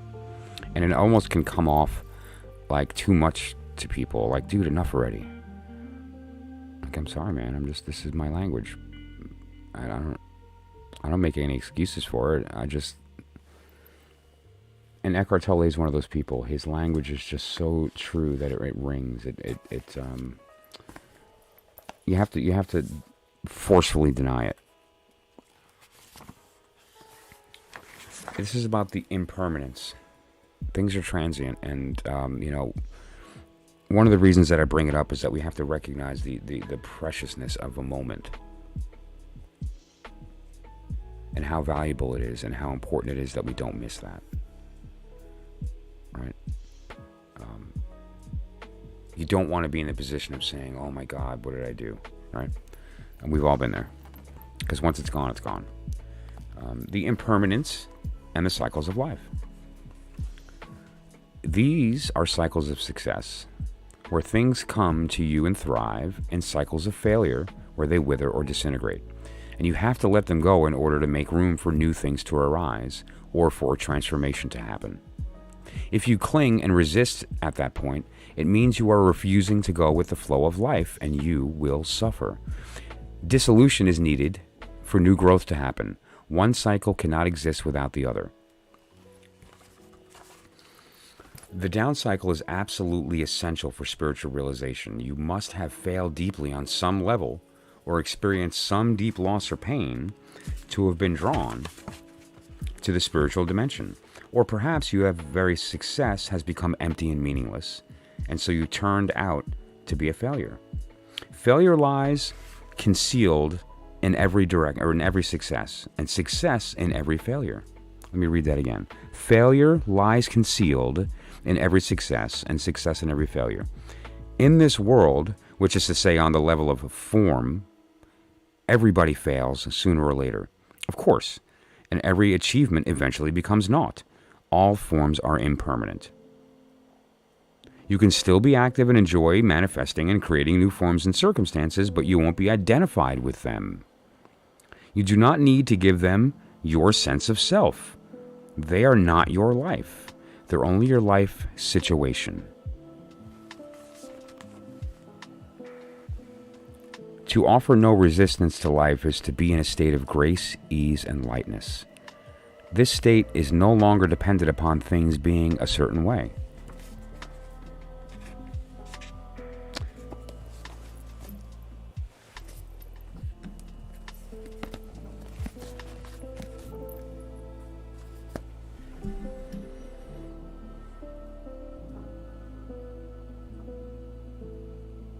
Truth. You know?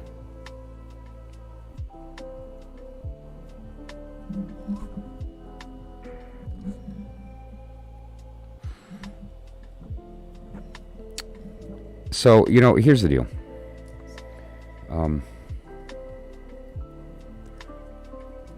Necessity is a fallacy.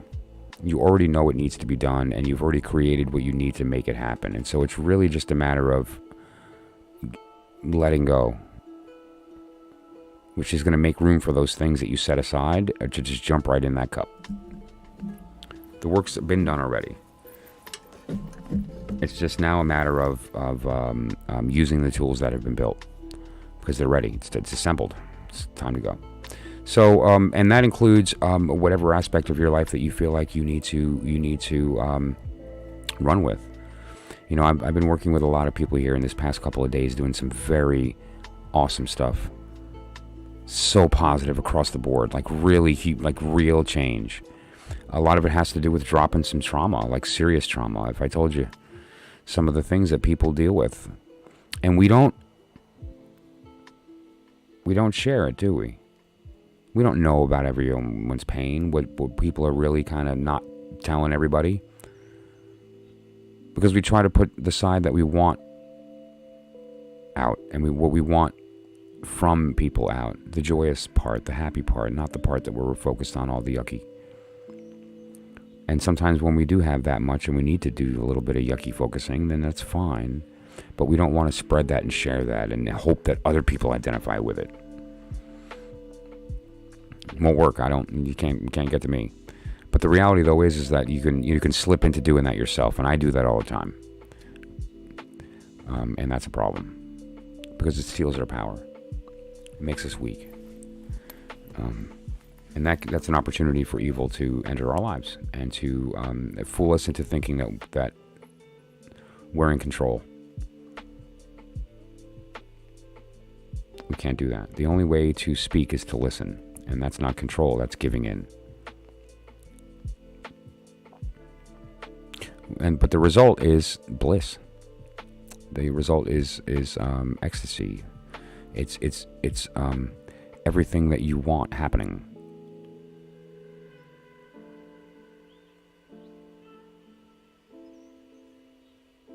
It's real power, the real kind. It's amazing. It's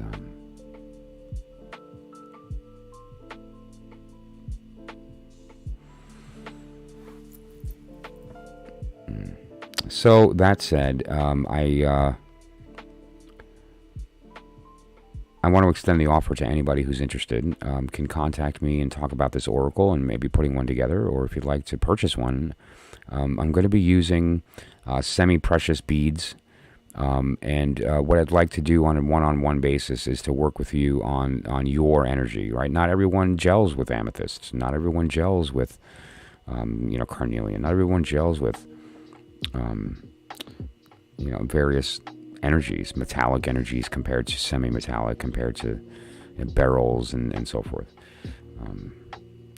Corundum.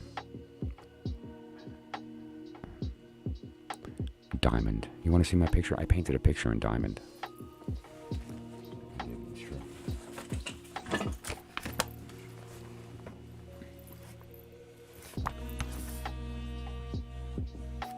This is my charcoal picture.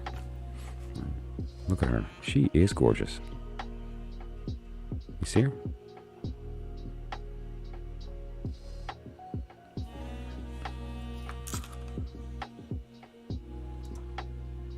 There you go. Look at him chilling out. They're both looking in the same direction. I don't know, I just get that vibe. Like they're both looking out in the same direction. Look how big she is compared to him. He's like nothing. But with her, he becomes the temple. Right? That's the exact thing we just read. And so who is that he? Who is that she? They're both you. Two sides of the same coin. That's just one stone.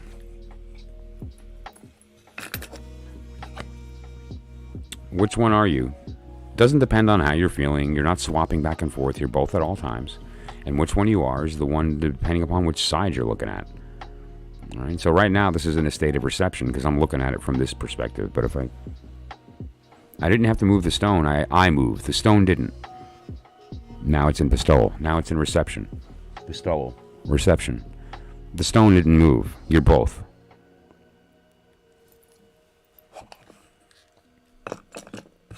What does that mean? That means you get to flip between. And when you employ the other, change sides. The female is supposed to be the reception, and that's how we work when we're making babies. But when you're making magic, you need to be masculine. You have to move from a cup into the wand, and the man needs to do the same thing. He needs to become the cup, the consumer. And so what happens is that he is consumed by her by embodying her. It's really something fascinating. And so it's a weird, beautiful dichotomy of that. And what winds up happening is they both die and are reborn as something brand new. And that brand new is the actual will of the intent of the work being born into the world and manifesting. And the stronger that magic, the more perfect that thing manifest will be. And whatever it is that you want will literally be physically manifest in the world in a certain period of time. Not typically immediate. Can't break the laws of thermodynamics. Quantum mechanics, information theory, these things matter. But what we can do is work within them and around them. Don't forget. The law and the laws, right? The laws are under the control of the law.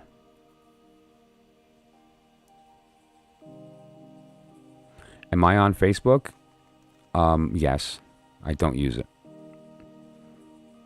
I don't use it, and my profile's locked down, and it's, yeah, my Facebook, when I first joined Facebook, it was because I was forced to. My family used it for communication, and we had some family pass away. And so what I wound up doing was fought it as long as I could, and I eventually couldn't fight it, and so I had to join Facebook. And so I opened up an account. And I after we were done with all that stuff, and I started using it as a means of putting it out, I got funny and silly, and I didn't really use it properly, because I put a lot of stuff out that really probably should have been private as public stuff. But then I don't want to take it down because it's I don't know, like there's a very close friend of mine, Jimmy, who you know, we have just a cute, it's kind of like a little playful spiritual crush on each other. Jimmy's amazing, and he's just one of the most, his personality when reading especially, he's a powerful and advanced psychic, and so just as a birth, this is so silly, and the fact that I'm revealing this is horrible, and I would never do this now. But I just did this silly pose in a towel to be sick as anyway. And this is my here's the beautiful ignorance of my my innocence. I posted it openly, like it wasn't. I should have sent it to him personally, and I didn't even think that, and I didn't even think anyone would care enough to look. And then it got out of hand. My sister's like, "What are you doing? Get this off of here! You're disgusting." She was joking, but. And I left it up there. But then I realized, this is weird, because now there's a bunch of people I went to high school with that are looking at me half naked, and I was just trying to be silly by sending a picture to a gay friend of mine. So, the whole idea was just really weird. And that's my experience with Facebook. It's just, I don't belong there. I don't belong there. And so I don't use it anymore. And so what I wound up doing in order to keep up the crazy nonsense that I did post, me wearing a pink tights singing Lady Gaga, or like crazy stuff. It's all locked down. I keep it up there for the people who saw it already, and so it's out there. and then I don't ever use it. What? That's funny. Well, go ahead. It's locked down. You can't. There's nothing to see. And don't worry. Whatever picture you have in your head is better than the reality, so go with that. But so, yeah.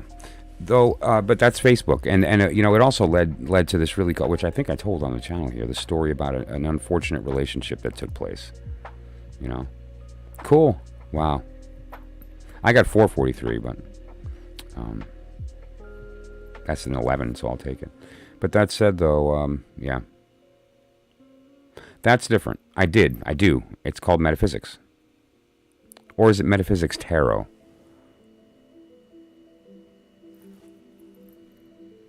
I don't know. Listen, I hit the ground running on this channel, and my sole intent was with this insane urgency, like I'm gonna die tomorrow, and I have to do whatever I can to get this information out right now. That was my energy, and so I just hit the ground running. I'm a graphic designer professionally, and look at the garbage that is my graphic. And why are my graphics bad? Why am I a shoemaker's son going without shoes? Because I don't have time, right? I don't have the time to focus on. I'm doing client work, and I'm doing this, and I'm doing my own personal readings on top of doing graphic design client work, and on top of doing volunteer stuff, and on top, I don't have time. And so ultimately, it was just so much of an urgency to get it out that I didn't pay attention to social media, and I didn't pay attention to these things. So finally, it was a time for me to say, okay, wait a minute. There's a whole different audience on Facebook than YouTube. There's a whole different audience on TikTok than Facebook. And so I did all three. I put up a Facebook page, I put up a TikTok page, and I continued to do my YouTube. And now YouTube was my engagement. I love this. It's even better when you can hear people. Like, that's why I started up with, live reading. Can you believe, how many people have paid me? My fees are between $10 and $35 depending upon the reading, but typically it's between $1 and $10 here online. You know how many people have bought a reading and nobody has said, hey, by the way, how do I get on the air? So, because all I want to do in the world is hear you. I don't care who it is, what the question is, as long as you're not being vulgar or whatever the case, let's do this, right? And I'm an adult channel anyway. Like, I mark that I'm not for kids, and we speak about touching body parts for pleasure. But at the end of the day, I want to keep it authentic. And the goal here being for there to be a communication. So, and then I did the TikTok thing, which is, I don't belong there. It's not for me. I don't speak in snippets like that. And if anyone has any guidance on how to do that, there is an audience there. And my goal is to, educate people and pop their brains open, right? And so how do you do that? Get in front of them and talk. So, in the period of time that I did the ABC test, the engagement came from YouTube. The authenticity came from YouTube. Yeah, you have to. Yeah, you don't need to get involved in that nonsense. Yeah, so you're smart by marking it. All I got from TikTok was 800 followers that were porn spam bots because of my age and gender. And as far as Facebook was concerned, I'm lucky to get 2 views on a video. It's just and I'm not paying for it. I won't do it. I'm not paying for traffic. That's dishonest. And it's not dishonest to buy the traffic. It's dishonest for my respect as far as what I'm trying to do here. I'm trying to find people that are seeking, not putting it in front of you and selling you on a truth.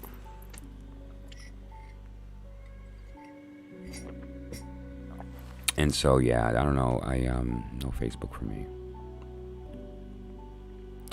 Brianna, yeah, how do I call in for a live reading?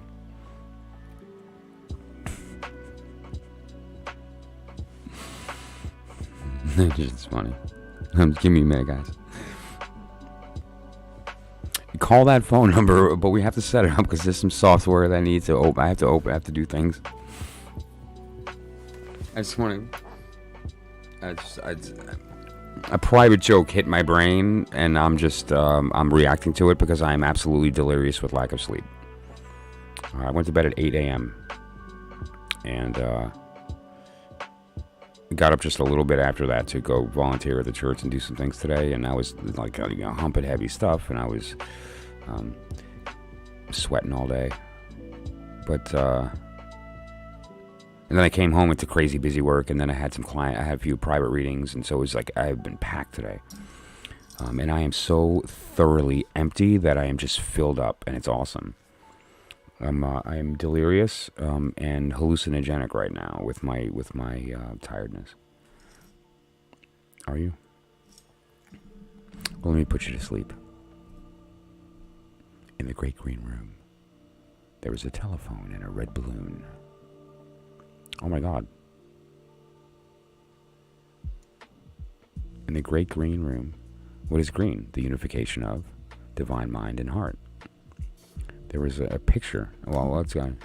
A telephone. What does a telephone do? Communication. Receiving or sending, depends, but all right. And a red balloon. Delirium. Oh, delirium is great. They pop up a lot on my my random stuff because there's a lot of people here too who are into that, into like chill, into like dub. I'm a big fan of many forms of dub, and specifically anything that's designed to groove and just chill. Sun Lounger is something that I've been like getting back into, like hardcore. I just dig his energy, man, big time. Yeah, well, you have to spell yourself out. The fact is that the you can't be filled up unless you're empty, and that's the way to do it. So, good stuff.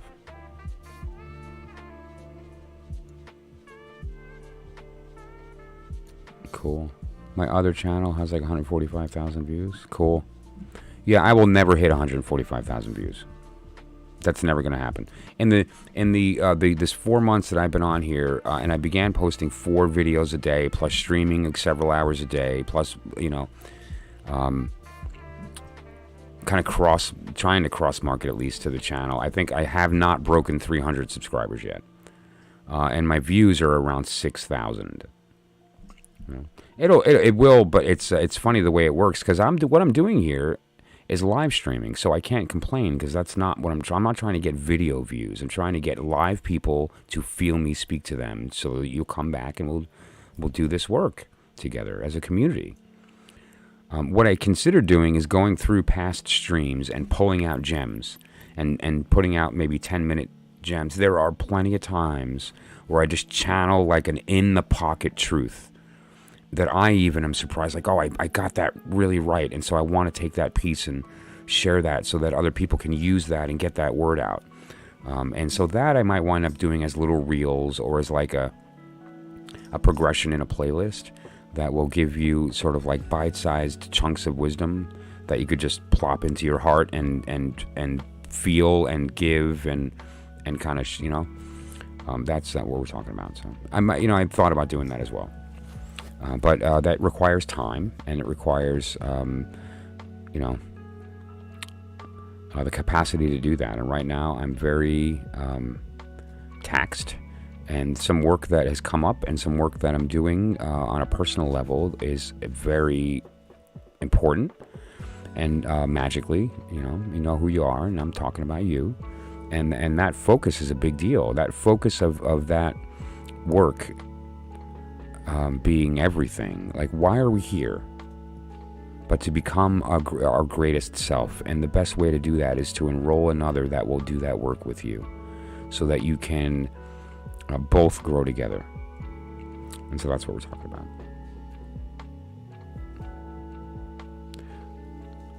Well, I would, if enough people think that that's a good idea, I would be happy to consider that. I only did a couple that I put together just to kind of test the technology.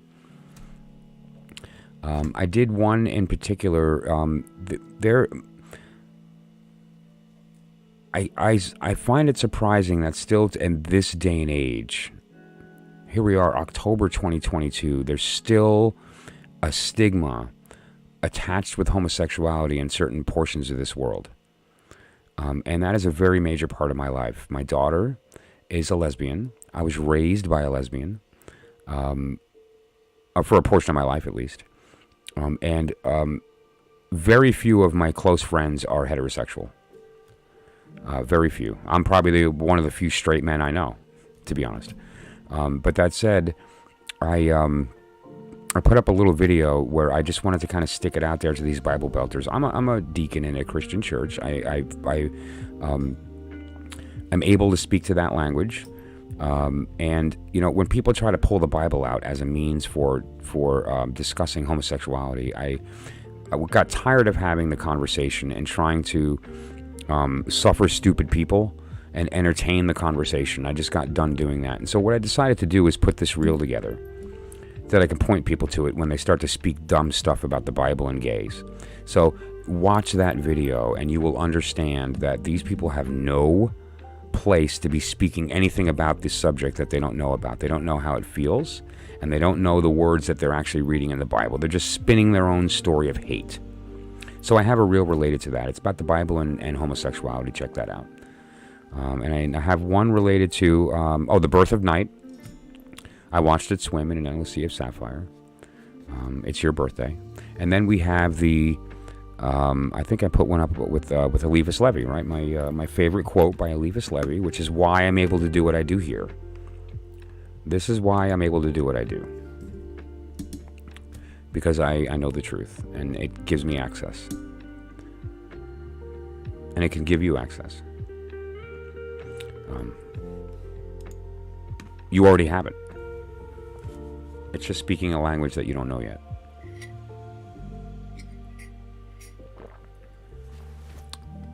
So, and learning a new language is easy.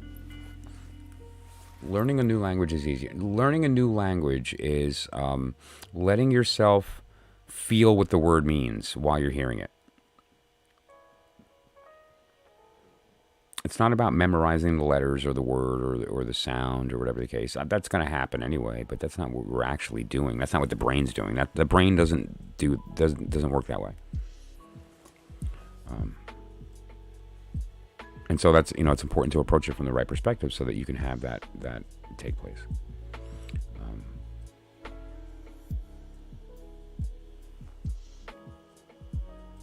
I get that all the time. That's all right. Listen, this is a biggie. It's not up to us to decide what they do with our wisdom. They're asking us for it, and we are. If we're doing this right, we're freely, openly giving it to them completely, without expectation, unassuaged of purpose, delivered from the lust of result. Speak the words that you hear, and it's up to them to take them or leave them. Right? That's why I kind of stopped doing those basic readings in my channel, the does he like me? If I don't feel that that's a genuine question, I'm not going to entertain it. I'm not. I'm going to lie to you. I'm going to grab a card and tell you the truth, not the answer to your question.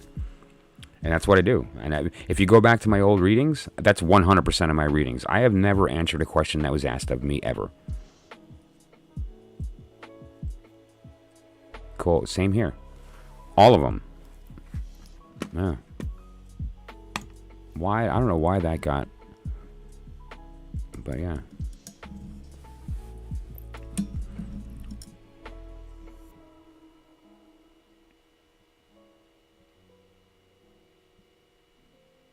Oh, well, that's another one, yeah. If you're going to teach tarot, you got to remember this language is so intimate.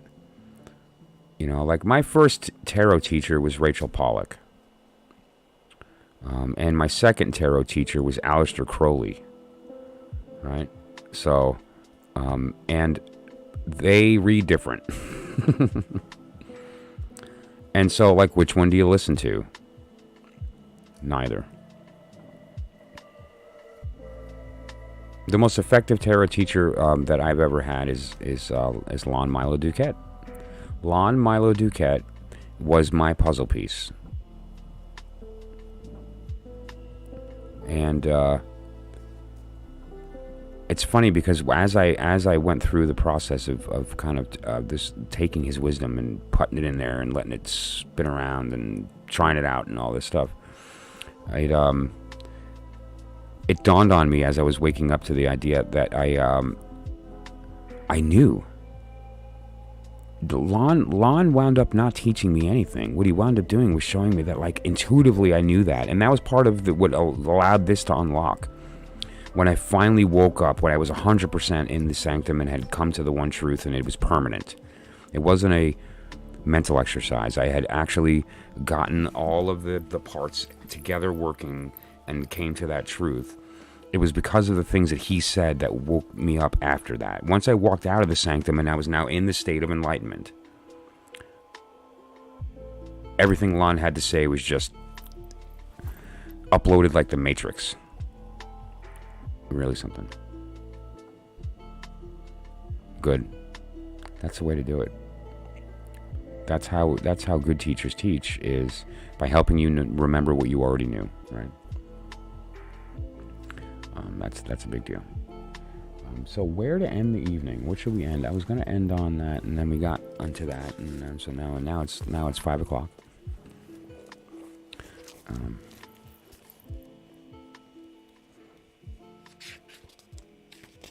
I always have like little things in the.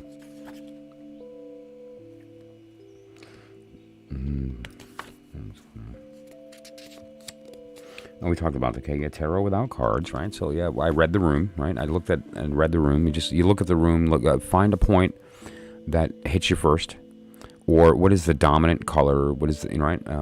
What's next to it? And you can really learn a lot. Like, let's just go through the exercise one more time before the night ends, okay? So let's read the beads, which is really just the tarot, which is really just the truth. Okay, I'm just going to spin them around. I'm not going to remove the witnesses or anything. We're just going to go through the steps here. And so what I'm doing is that I'm not pulling any. We're going to look at the dish when we're done, and we're going to see what it has to tell us. Okay?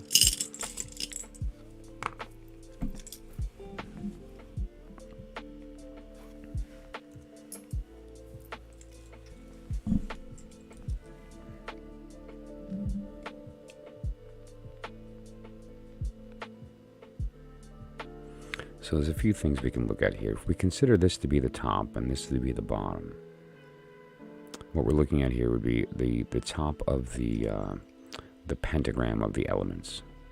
And so this would be the spiritual part of this area here. And what do we have in the spiritual? We have now 2 voices, 1 will. 2 voices, 1 will. Now, we also have here, these are 2 different pentacles that are manifesting on either side of this energy in the spirit center. Okay, and so what this is referring to is this idea that these 2 manifested physical things are a product of these 2 voices in that 1 will. However, if you see how the skipping is very distracting to me. Okay, these 2 voices are together, and the will is only one of them. Okay, that is god awful distracting. Anyway, so it's the idea of although there's 2 voices, only one of the wills is being heard. There's only one that's part of that conversation, and the other one is sort of silent. It's the right? So, yeah.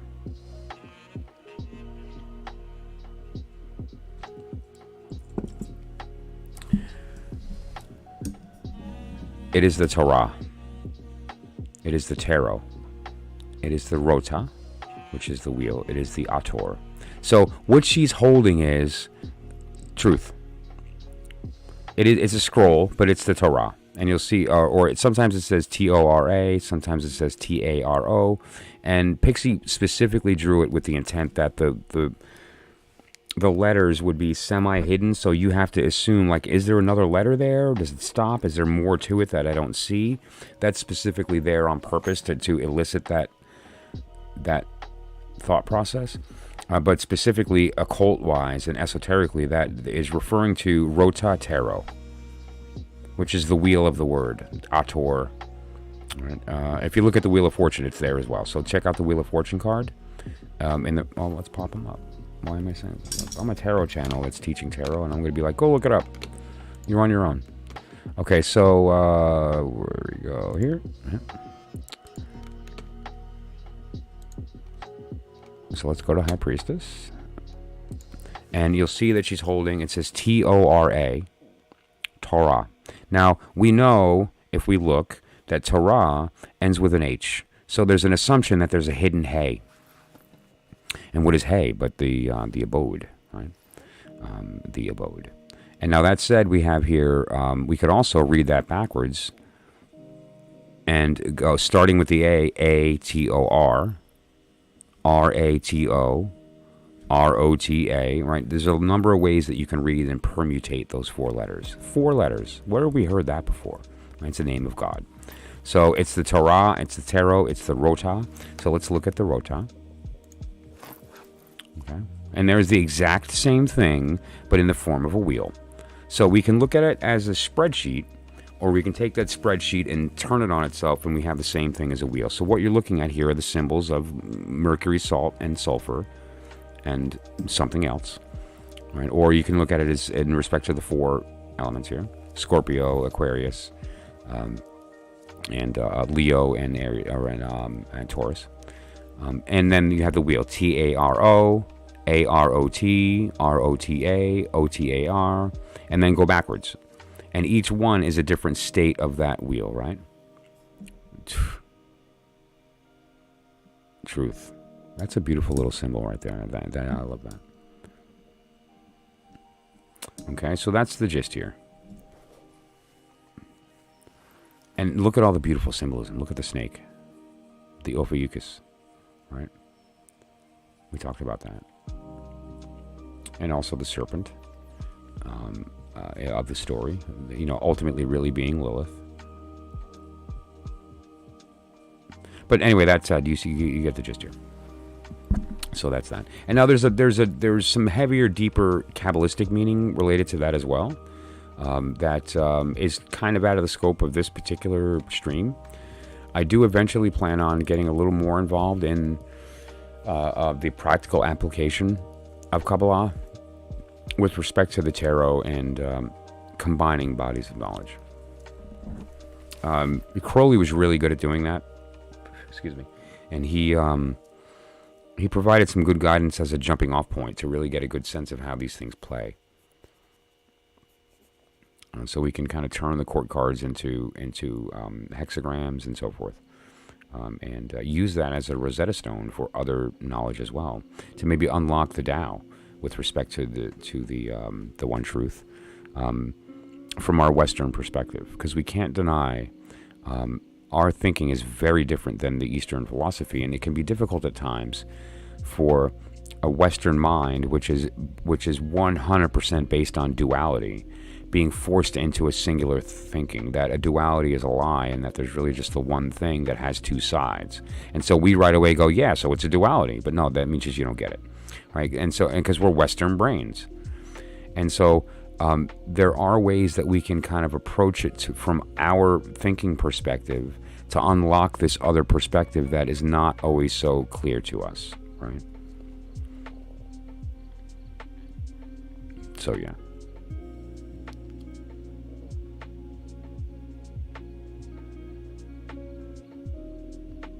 Yeah, I hope that was clear. I hope that came out well. It's funny. I'm sitting here for a moment, just enjoying the drunk of feeling loved and being absolutely exhausted.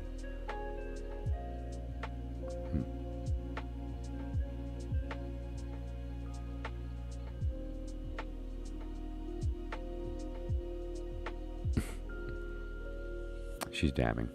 So, yeah, I'm just gonna take a moment and kind of just sit in this beautiful love that we all have here and that you guys gave me tonight to make this thing happen. We had a beautiful I Ching reading. that showed us hope, and it showed us actions to take, and it showed us places to look, and it gave us some guidance. Why does it keep hiding this kitten? It's these two. It's a cute little, and it keeps hiding it. I'm gonna silly. I don't know if I don't know. Is there any way for me to like just automatically trust your stuff while you're here tonight? Like, it's just silly.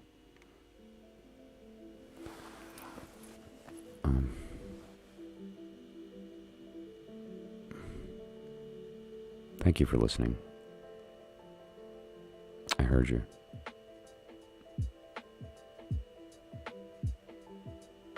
It's really strong. I've done that many times in my life. I like to do it because it's so in your face, right? It's like demonstratable, in your face, can't deny when it happens. And so I love doing it in a group setting, because you'll have a room full of people that are going to suddenly completely change their minds. Like, whoa, wait a minute, that happened. This shit's real. It's great. And so, when you have a demonstratable, actual, empirical experience, that kind of tends to nudge this thing along, right? And so, but I wasn't expecting that.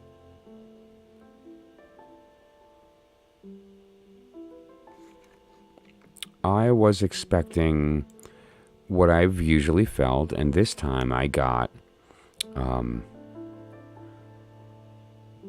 sweat. It was that intense. I can use different emojis.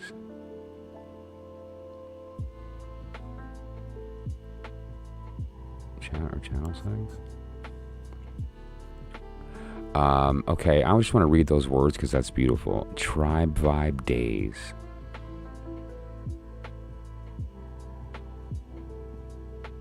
That's just cool.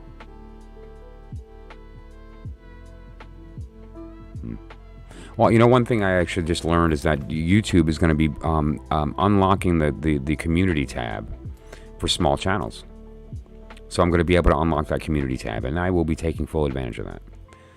There is going to be a point where I'm in a place where I can breathe for a minute and actually put forth what I do to my own channel graphically, and I'm going to be enrolling some other people and coming on to talk and other stuff. So that said, as we go through that process, it's gonna button up, and I'll be taking advantage of some of the stuff that's available to me on YouTube that I haven't even looked at because I don't have the energy. It's a matter of doing my private stuff, my personal stuff, and then paying the bills. And so that's it.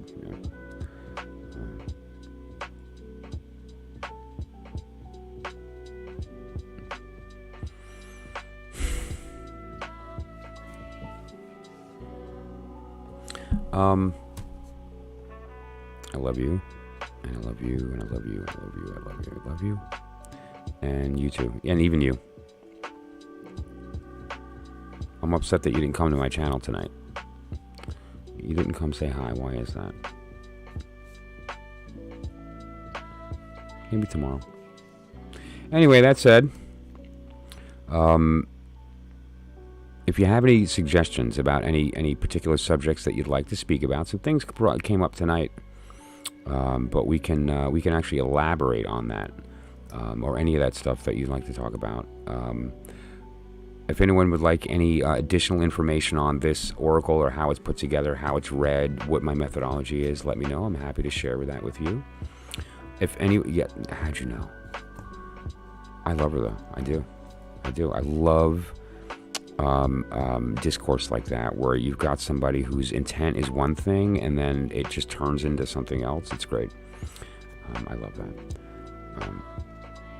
But I do plan on producing these, and I'm putting it out there right now just in words, because frankly, in the beginning, until I get a sense of what it costs, you're just going to be paying for the cost of the materials, right? And then to ship it out to you, and so we'll work out whatever that number is. But what I want to do is work with each person individually, and so we can figure out which crystals are going to work best with you, which colors vibe best. Some greens, someone may look at this and think it's too bright, or think it's too delicious, And they may want something a little more serious, something a little more contrasty, a little, more tonal and less colorful. So, yeah.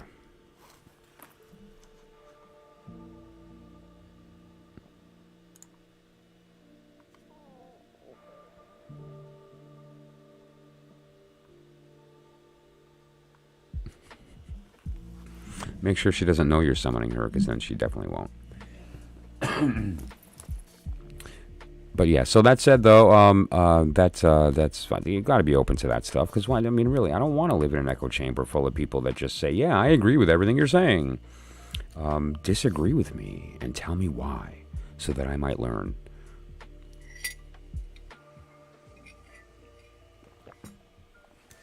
And become better. Yep. Okay. Wow. What a day. Good stuff. I woke up thinking, how am I going to do this? And it turned out it didn't matter. I did it. Turned out the how didn't matter. So here it is. And moving forward, try not to forget the goal of what you're doing here. Whenever you ask the question, whenever you consider what it is that you're going to try to look into or try to answer or try to seek, how you pose the question is important. It's kind of everything, because that's going to determine the context of the answer you receive, and the context is the tone of voice, the language of the answer, and that's what gets created, right? And so don't forget you're in an act of creation.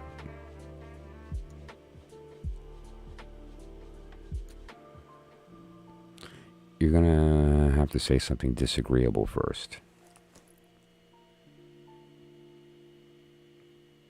There is no religion.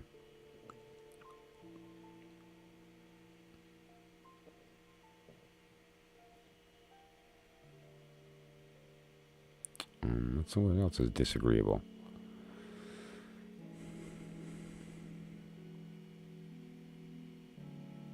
Yeah, I actually think it's a silly exercise. I'm just sitting here going through it, thinking to myself, "Wow, let's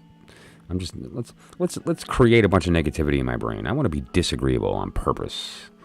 The answer is usually the question itself, and if the question is well formed. Yeah, no, that's true. That's wise. I like that a lot, and that's actually how, and that's kind of a little bit similar to every two has a third. If you consider the question that you're looking into and realize that the ultimate answer is the opposite of the opposite, now you're talking. What is the answer to the question black? The opposite of black is white. Black and white are not opposites, they're the same. The opposite of black is color. Right? And so that's how you do that. You know? Religions are signs that point to the truth. Several of them do. Some are more effective than others. Some are more effective at keeping you away from the truth than others. But yeah, they're all in that same kind of space.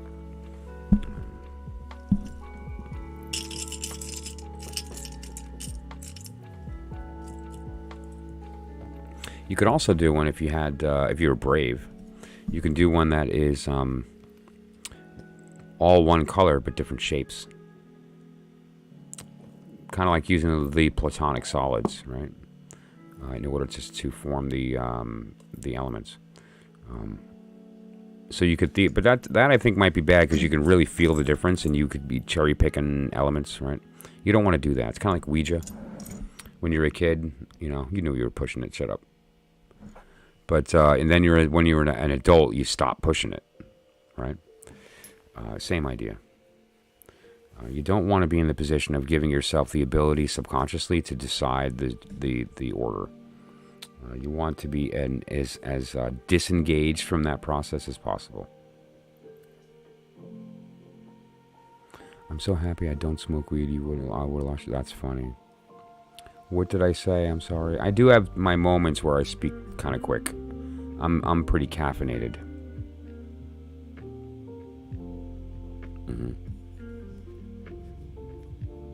That's funny. And actually, you know what? Being lost by smoking weed isn't bad if you're in the right state. I mean, it depends what you're trying to get done. You know, if you're trying to do math or code, don't do that. Right? If you're trying to get out of your own way, it doesn't hurt. It's also pretty social.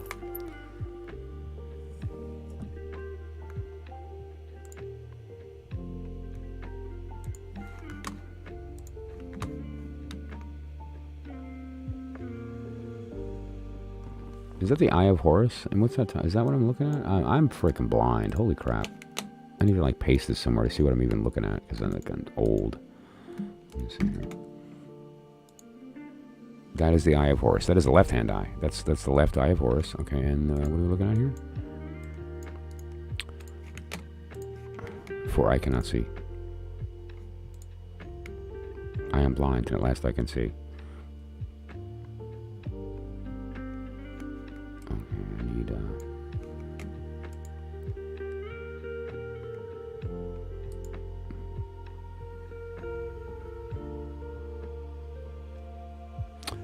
You know what that actually looks like? What that actually looks like is a trial.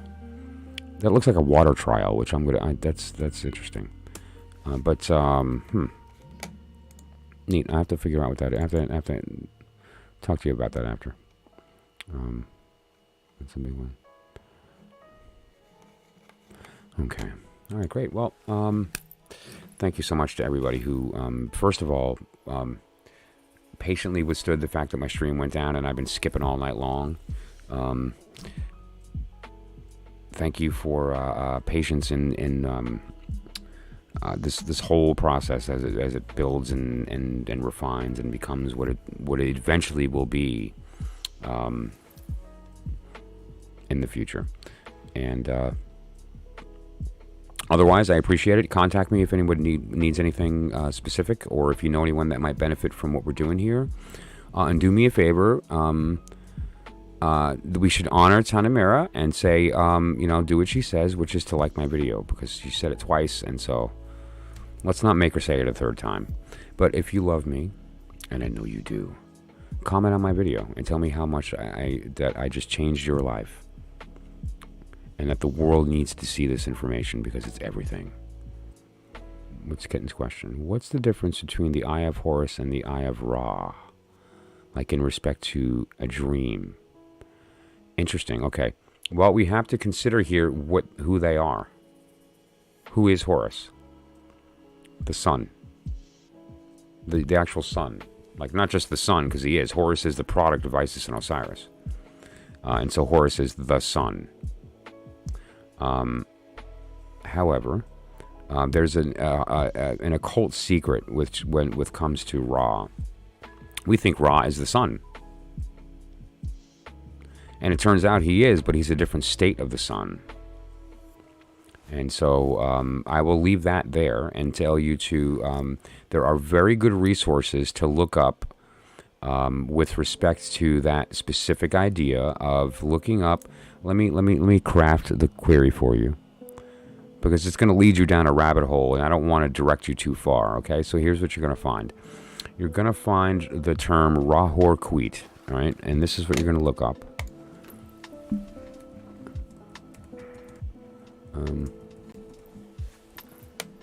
Okay. All right, and just. Okay, Ra is the equivalent of the Most High. Horus is the sun. Both are the sun. Okay. Right. Well, yeah, and there's thrice great. Thrice great. There's three of them. Right. There's Rahor-Queet. There is Horus, who is Hermes, who is Mercury. Horus is Hermes, and is Mercury. Ra is not. It's a different state of that same energy, though. So it is. But again, and what you're referring to is a very specific system. It's the Egyptian system that was, and is also was kind of like refined by Crowley. And so, and the Egyptian system is beautiful. It's debatable as to its actual, it being the source of the tarot. It's a beautiful, romantic idea. But the tarot in its current state could not have existed back then because we didn't have paper, cardboard. Like, it wasn't like that. It was a different process, but with a similar symbol system. So beautiful. Okay, interesting. So someone's thinking with the right organ. So that said, thank you so much to everybody. I have to. I just hallucinated a shadowy figure right here, and it's time for me to go. I'm exhausted. Right, so I'm starting to see things, like literally. The room's moving. It kind of feels good. It's a pleasant tired. Something tells me I'm going to drift calmly when I do finally lay down.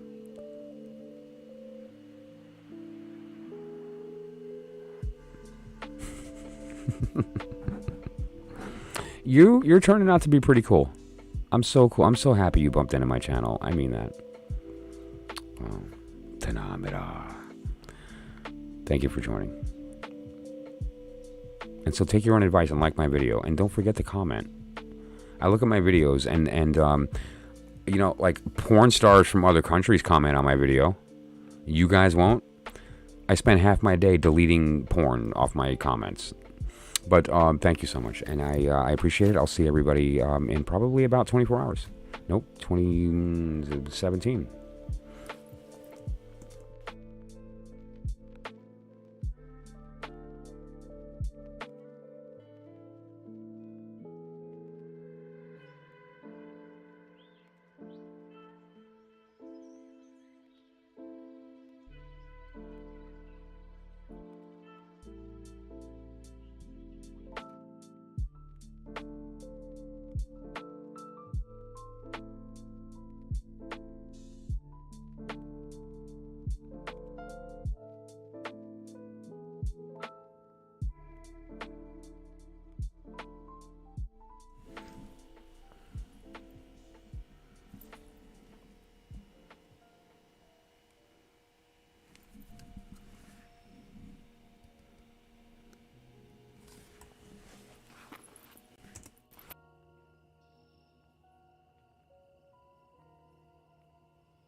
Oh, it happened all right.